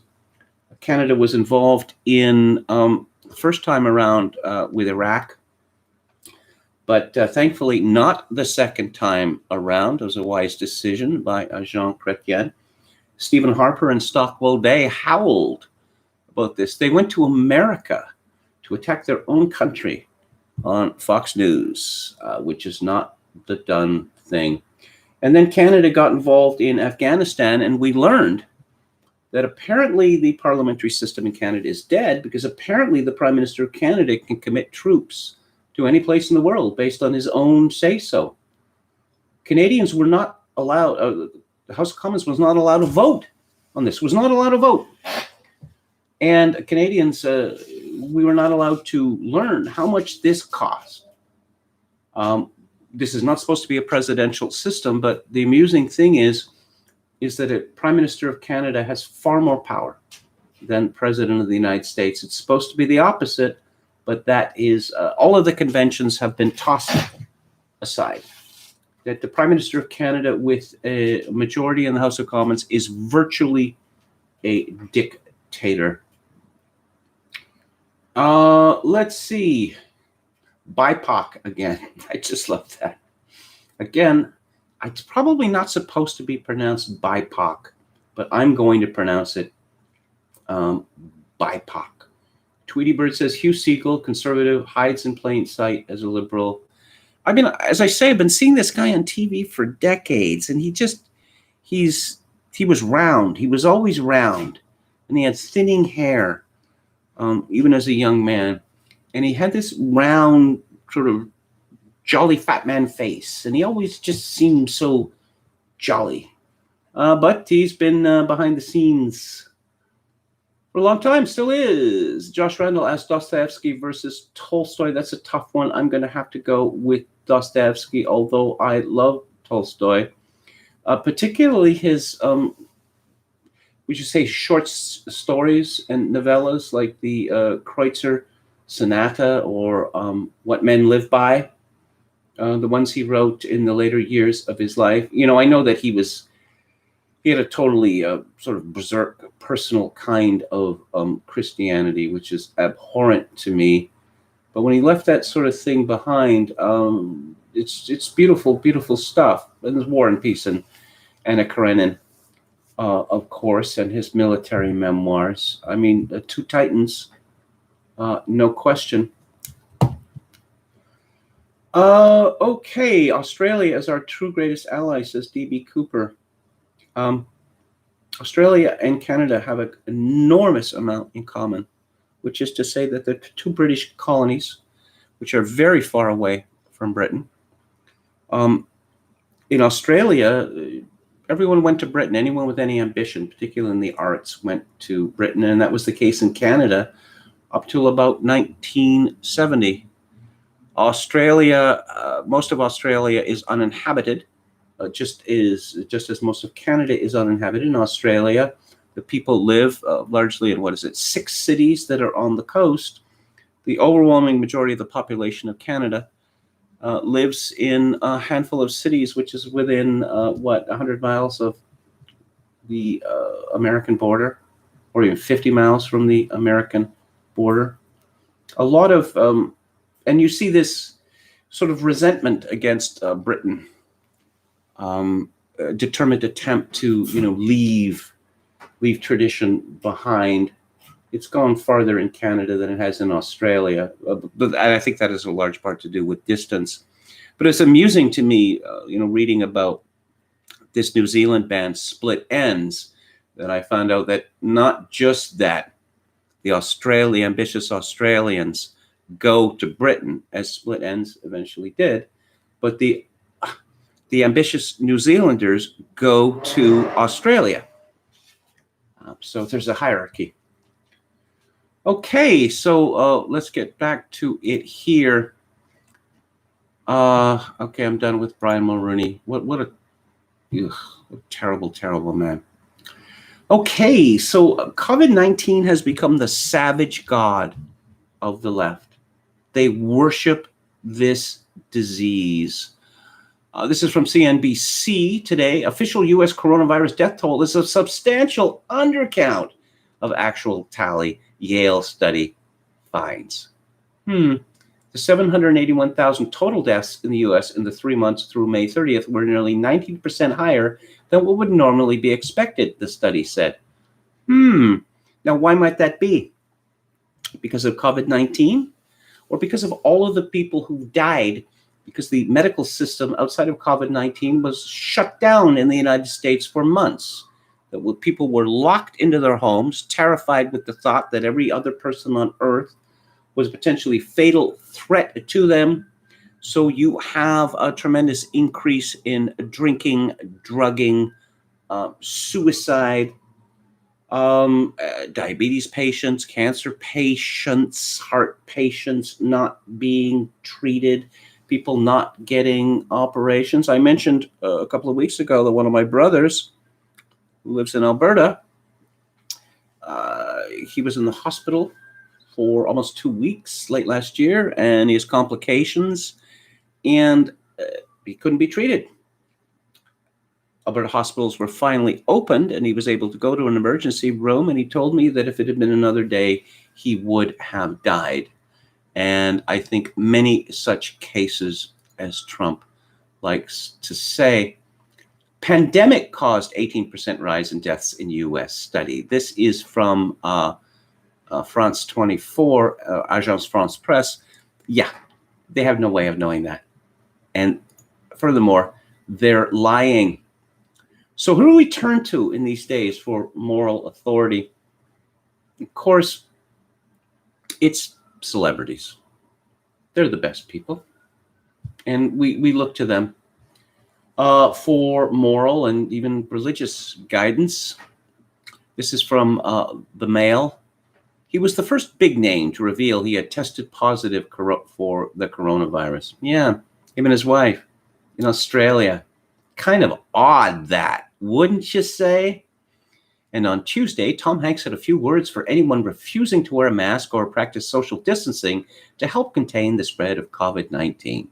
There's really only 3 things we can do in order to get to tomorrow. Wear a mask, social distance, wash our hands.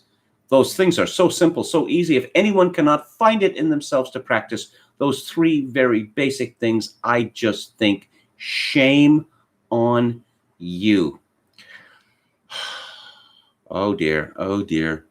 I don't think that I can bear having Tom Hanks angry with me. It's just too much. Too much.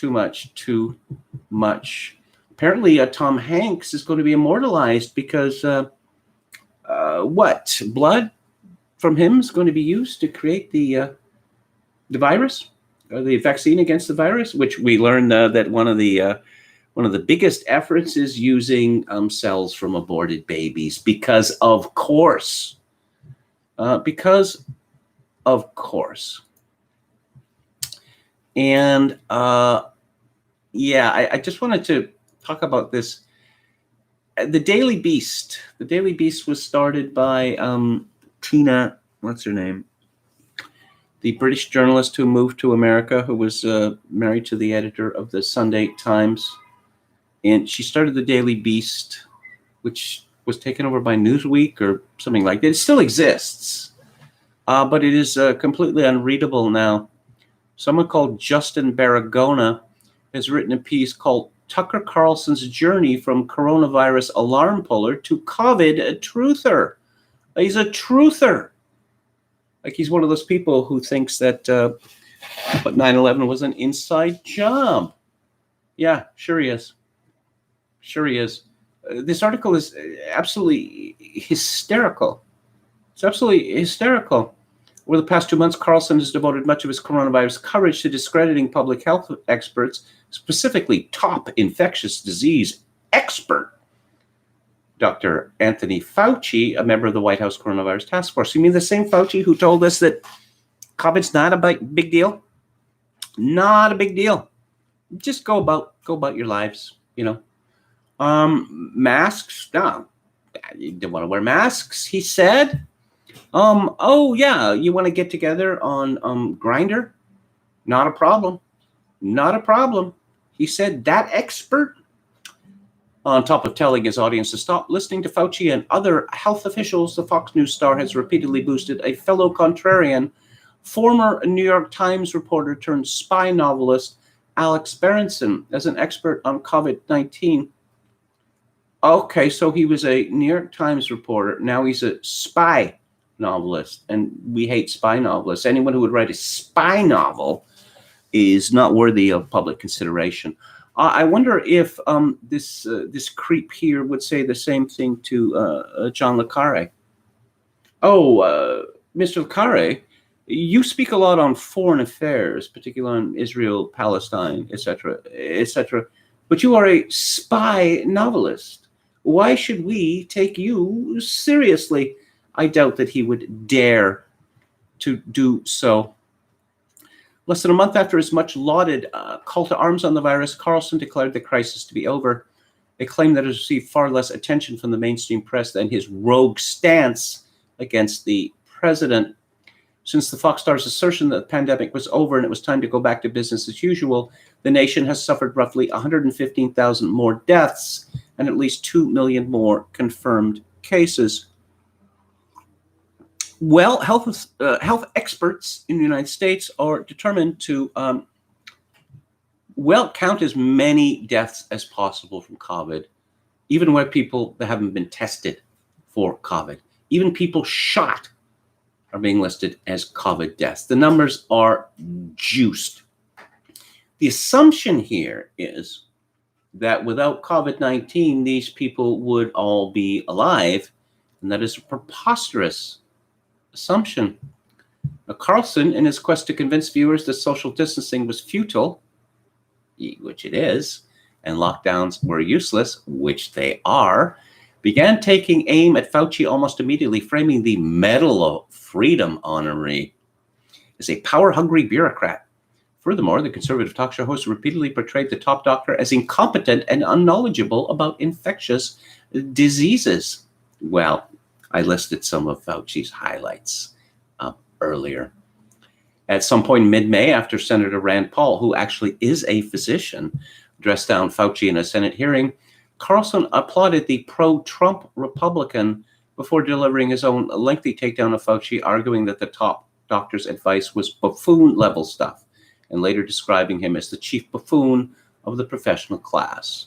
Weeks earlier, Carlson called it national suicide for Fauci to urge aggressive social distancing restrictions. We should never let someone like that run this country, he fumed. No country should allow bureaucrats to run them. No, politicians are supposed to make these decisions. In addition to repeatedly dismissing social distancing, Carlson has also told his viewers that the virus is just not that deadly, even as the death toll continues to rise. Well, the death toll was always going to continue to rise in any way. It is juiced to the max. And, well, just hang on a second. In late April, for instance, Carlson pointed to some antibody studies which have simply largely been dismissed due to a large number of false positive statistical errors and the laughable claims made by a pair of California doctors who pushed for reopening by claiming the disease just isn't nearly as deadly as we thought it was. Oh, what's the fatality rate now? 0.26? This is from the CDC, 0.26. That is catastrophic, isn't it? The segment was steeped in so much disinformation on the disease that MSNBC host Chris Hayes, there's a reliable source, Carlson's direct 8 p.m. time slot competitor, directly called him out for peddling coronavirus trutherism.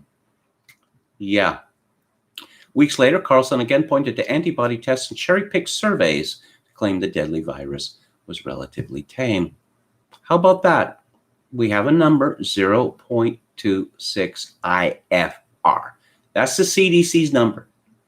That is definitely in flu territory. Leave aside the fact that the numbers are juiced. Oh, yeah, overwhelming evidence showing that it's likely been undercounted. No, there couldn't be no such evidence showing that it's likely been undercounted because we have evidence, including statements from coroners and other doctors, that the CDC was telling doctors coronavirus, got to put down coronavirus as the cause of death. Even if there's no proof that coronavirus is the cause of death, got to put down coronavirus. Yeah. And apparently, Tucker Carlson was mean to Dr. Birx. She's the lady who wears the scarf. Amid nationwide unrest in recent weeks following the Minneapolis police killing of George Floyd, an unarmed black man, Carlson has spent far more time demonizing the Black Lives Matter movement than covering the outbreak of new coronavirus cases, many of which are occurring in the states that rush to open. Given that the overwhelming majority of people who get coronavirus are asymptomatic, the fact that there are new cases is not important. Not important. When the Fox host did shift from fear-mongering about a race war, oh, that's not what's going on in the United States? To cover the virus, however, he actively minimized the damage of the pandemic while once again claiming lockdowns do not work. They do not work for this reason. If you had genuinely locked people in their houses, bolted them in if necessary, and delivered food by the military, then you could talk about a lockdown. Then you could talk about isolation. From the very beginning, people have been allowed to go to grocery stores and other stores where social distancing is truly impossible. The advice from the World Health Organization and from Dr. Fauci at that time was that masks, you don't need masks. So people weren't wearing masks. Very few people were wearing masks.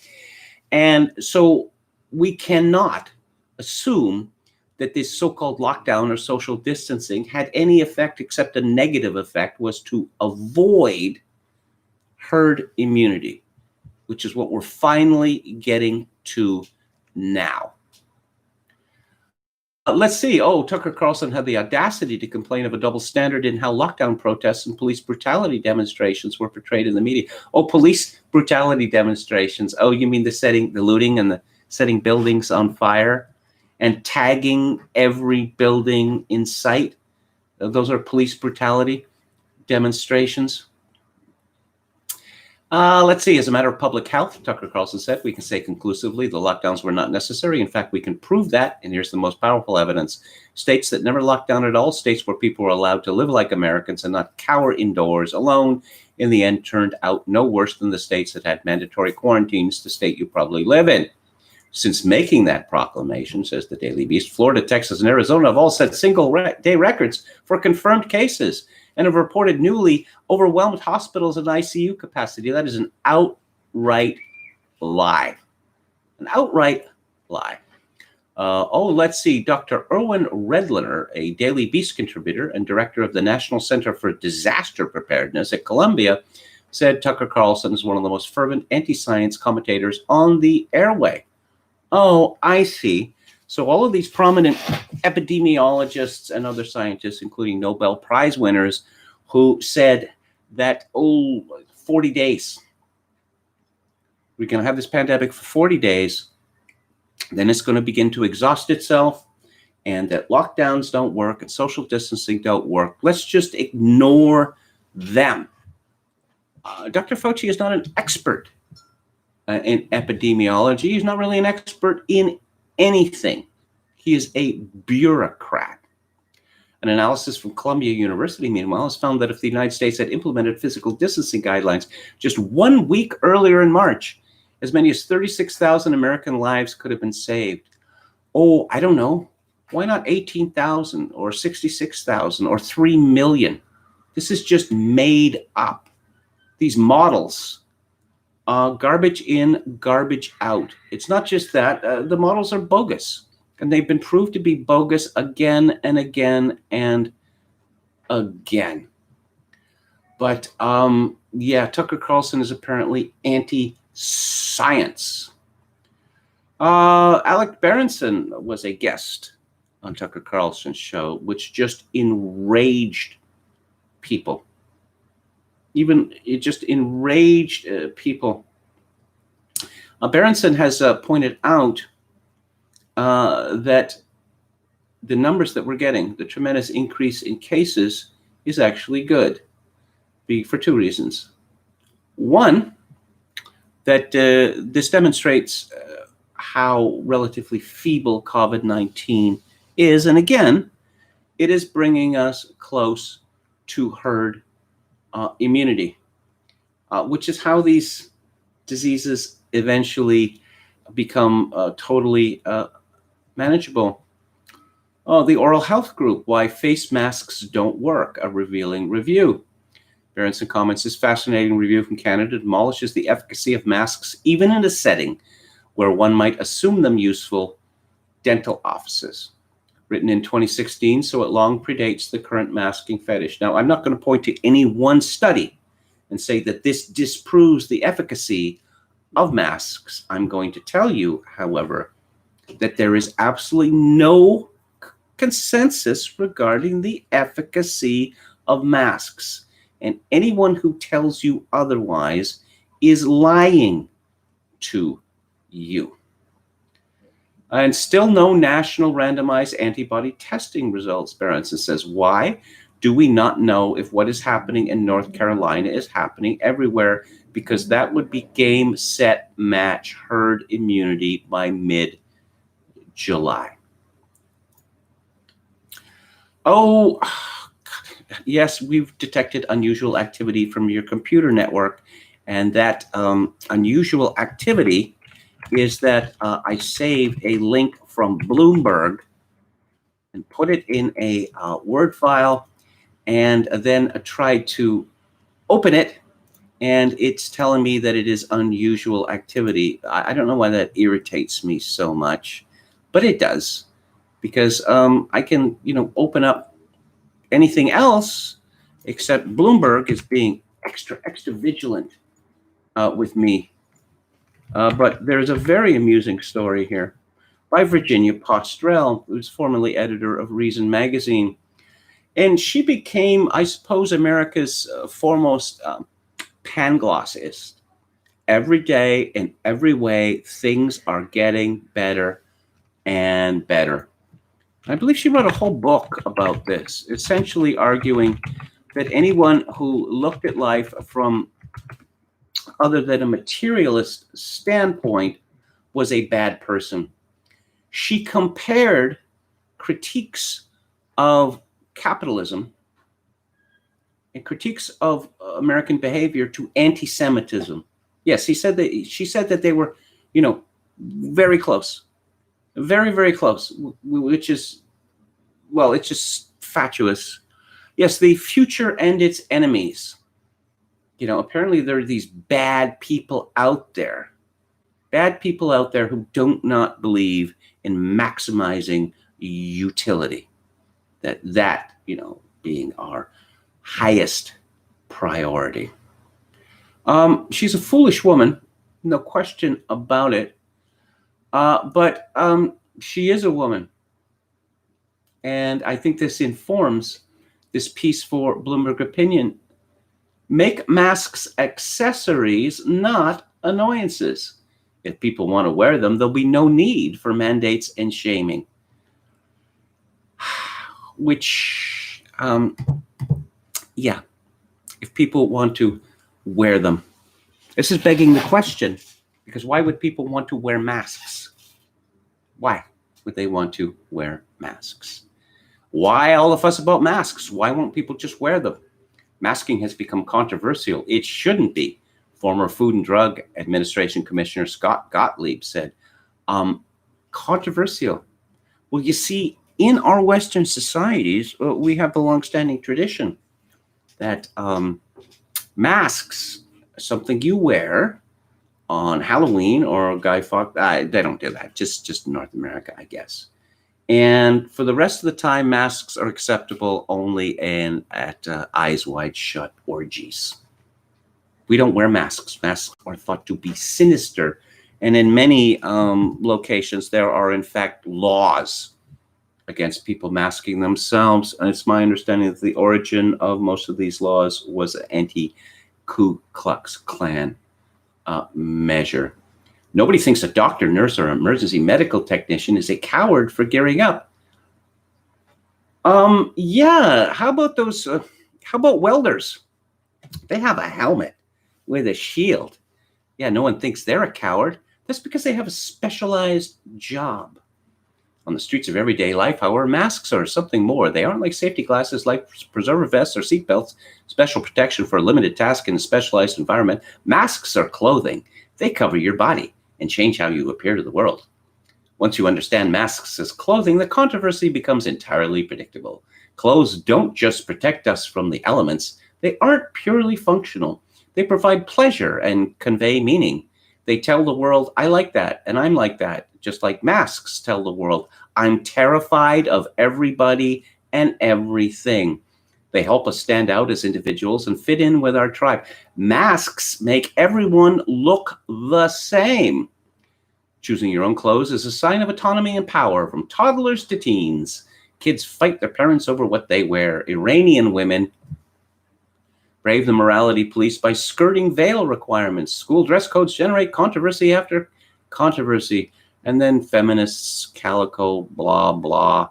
In short, people hate being told what they must or cannot wear. That's as true for masks as it is for other garments. The good news is that people don't wear clothes because it's illegal not to, although it is. Depends on your location. Because female nudity from the top up has been made legal in many, many places. Many, many places. Anthony Fauci had the right idea when he wore a Washington Nationals mask at a congressional hearing last week. He demonstrated that masks don't have to be boring. They can express our passions. Instead of annoyances, they can be accessories. What a silly, silly woman. But there is something sinister in what she has to say here. That, oh, masks. Oh, I can't breathe. How about I can't speak? You know, so I can't eat. I can't drink. Because you got to take the mask off to do those things. That is the reason why people do not willingly choose to wear masks. But what she is saying here is that that this oppression can be justified in this way, for that is what it is, and that but it's not oppression, you know, if it's conspicuous consumption. Oh, designer masks. I must have one, says every woman. But you don't need them, but it's fashionable. And I can have things written on it. It shows how I'm different by being like everyone else and having to pay for it. I just wanted to mention briefly that Elie Wiesel is in the news because this X fellow, Ibram X. Kendi, was appointed to the Andrew Mellon Professorship at Boston University. Andrew Mellon, huh? Isn't he considered to be one of the great villains of American history? Not by me necessarily, but certainly by people like Ibram X. Kendi. As long as we're talking about canceling people, I think it's long past time that Elie Wiesel was posthumously canceled. He was a notorious fabulist. In the first version of his memoir, Night, he boasts about raping German Schicksas. Now, Schicksa means whore. Yeah, that's what it means, literally. It's not a cute word to use to describe non-Jewish women. It means whores. When subsequent versions of his book came out, there was talk of sleeping with German women. Oh, but not in a spirit of revenge, you understand. How does someone get away with boasting about raping German Schicksas? Just the use of that word Shiksa alone, it demonstrates an ethnic animus. But we're all supposed to consider Elie Wiesel one of the great figures in history. This will be in my introduction to the cancel culture portion of the broadcast. It's about Lena Dunham. Lena Dunham started trending about a week ago, and I thought, okay, why? Has she got even fatter or something? I mean, why would she be trending? Well, she wrote, whenever I find out I'm trending, I have to immediately check if I'm alive. Then I try and see if there's a constructive dialogue to have on Twitter. That's not why people go on Twitter, Lena Dunham. Often there isn't, but today there really was. It actually wasn't a dialogue. It was just me agreeing that the Hollywood system is rigged in favor of white people and that my career took off at a young age with relative ease. Ease I wasn't able to recognize because I also didn't know what privilege was. She's not going to talk about Jewish privilege, and she's not going to talk about oligarchical privilege. No, just blame it all on white people. The past 10 years have been a series of lessons. The lesson now, sit down, shut up. Unless it's to advocate for change for Black people. Listen, make art in private for a while. No one needs your book right now, lady. Give reparations widely. You first, Lena. Defund the police. Rinse and repeat. Lena Dunham wouldn't recognize art if it crawled up her leg onto her lap. No, art. That's very amusing. The reason why she is canceling herself is, for some reason last week, all these people started saying, Lena Dunham, how did she get to be a thing? How did she get to be a thing? Let's see. Someone called Ahmed Best, who seems to be a very angry Black fellow, said, I have a master's degree in film. So, is that how people get to be good at this, by getting a master's degree in it? And teach film at a top-tier university. An over 25-year professional career, and I walk into pitches with a fully realized Bible plot and 7-season arc, and often told it's not enough. But Lena Dunham, cool. Apparently Lena Dunham, when she went to HBO, she just sort of had an idea. It's like young women in the city. Characters, plots, whatever. She didn't have any of that. But Lena Dunham has connections. Lena Dunham made a film before girls called Tiny Furniture. No one has seen this film. Basically, it's about her parents, or one of them, just as her character on Girls is her. It's her, unfiltered. Oh, she comes from Michigan and doesn't have Jewish parents or a Jewish parent. No. It's her. It's Lena Dunham. Bursting the eardrum with a Q-tip, pissing in the bath, all of this disgusting stuff. It's all her. But such is the weight of her connections. This isn't white privilege. This is something else. That, oh, yes, Lena Dunham, HBO would be pleased to put on a show starring you. written by you or executive produced by you. And yeah, we know we've seen your film. You're not very good at writing jokes and such. How about we get that Judd Apatow in here, who's responsible for what, billions of dollars of box office receipts? Judd would love to work on your HBO show. Let me tell you, I don't know that Ahmed Best knows about this, because I don't think that he knows very much about the white world. But again, when you think of the number of people, potential showrunners, seething with resentment at who got to have an HBO show and who didn't, that's how Hollywood works. According to Breitbart, Lena Dunham grew up among New York's cultural elite, such that she held a party when she was a teenager, and the New York Times wrote about it. Yeah, ask yourself how that works. Her father is the renowned visual artist, Carol Dunham, who makes disgusting things. Her mother, Laurie Simmons, is a filmmaker and artist.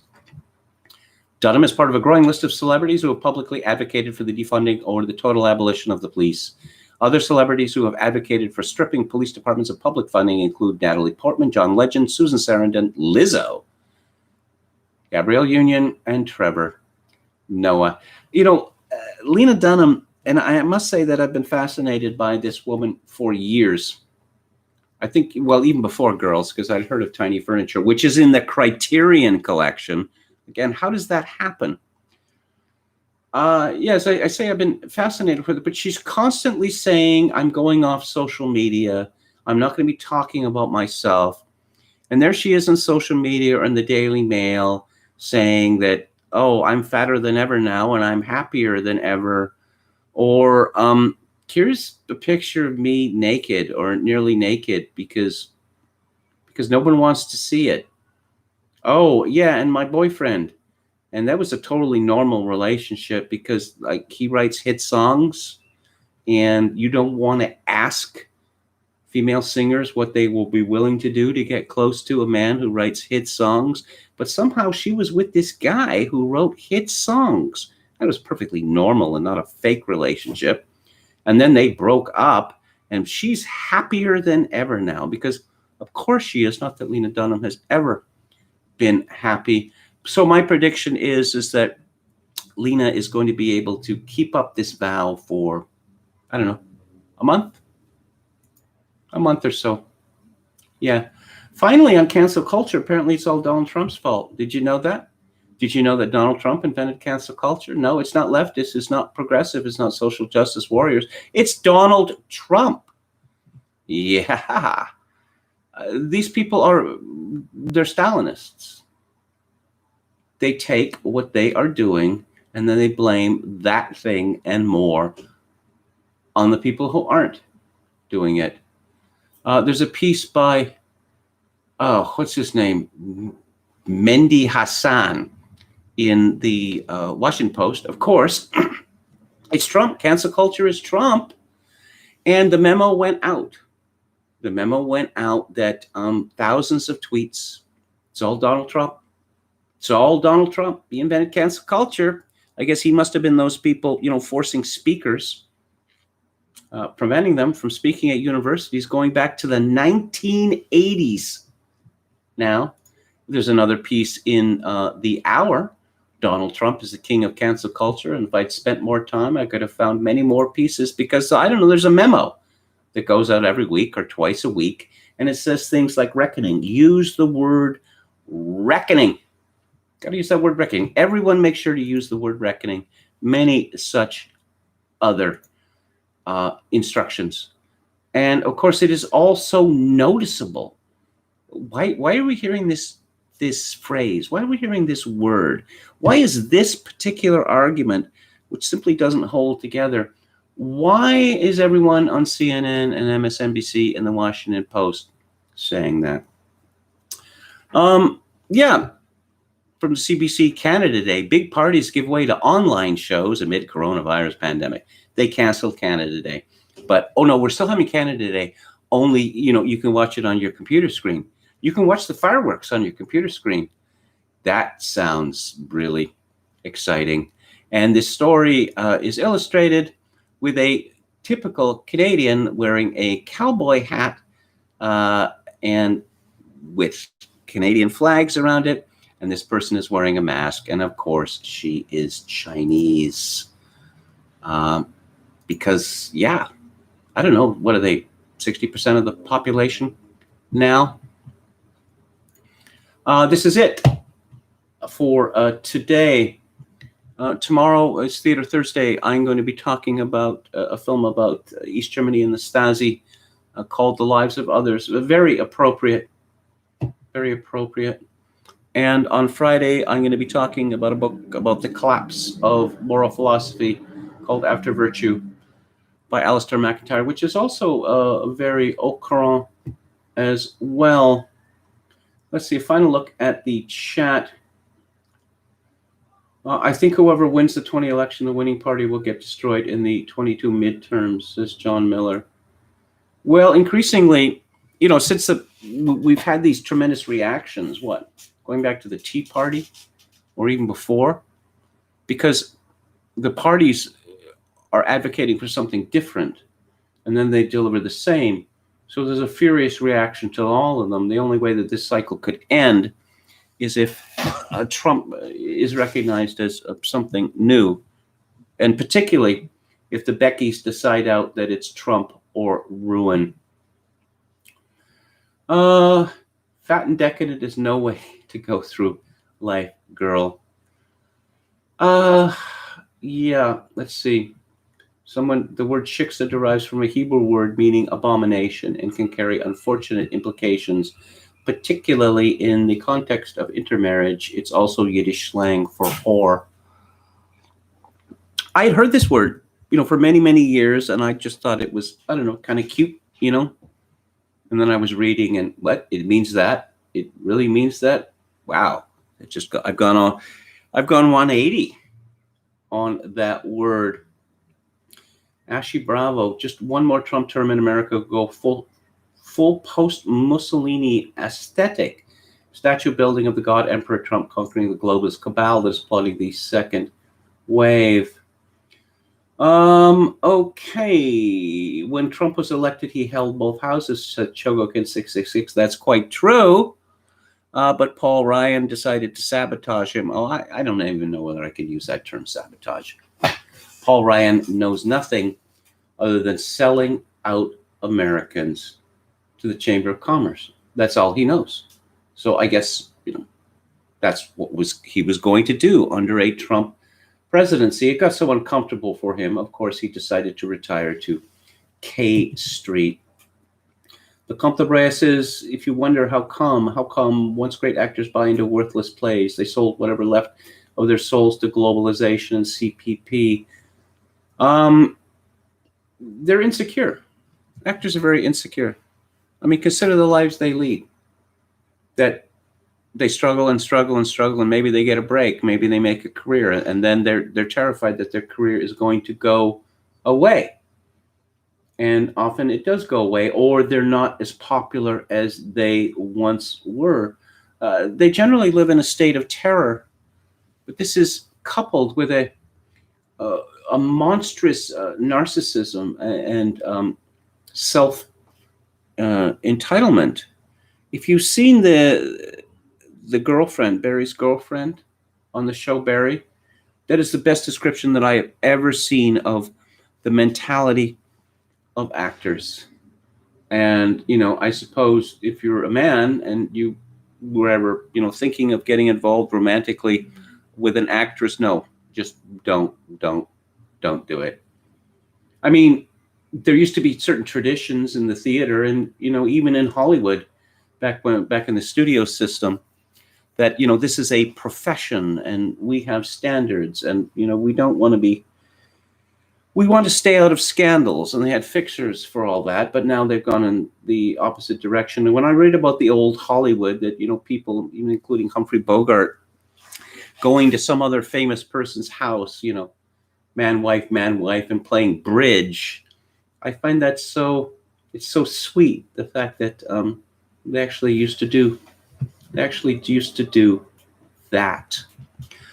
As I say, thanks again for tuning in for listening and for putting up with a very Canada-centric show, but once a year. It's only once a year. And if you like the show or any part of it, I'd appreciate it if you'd click on the like button and subscribe to my YouTube channel if you have not already. If you would like to patronize this show with a donation, my PayPal address is kevin_grace@hotmail.com. Donations greatly appreciated. Once again, kevin_grace@hotmail.com. And I'll leave you with this. In this time of social atomization and civilizational collapse, I do dearly hope that all my dear listeners and viewers manage some sort of genuine human connection in order to ease the burden. Good night.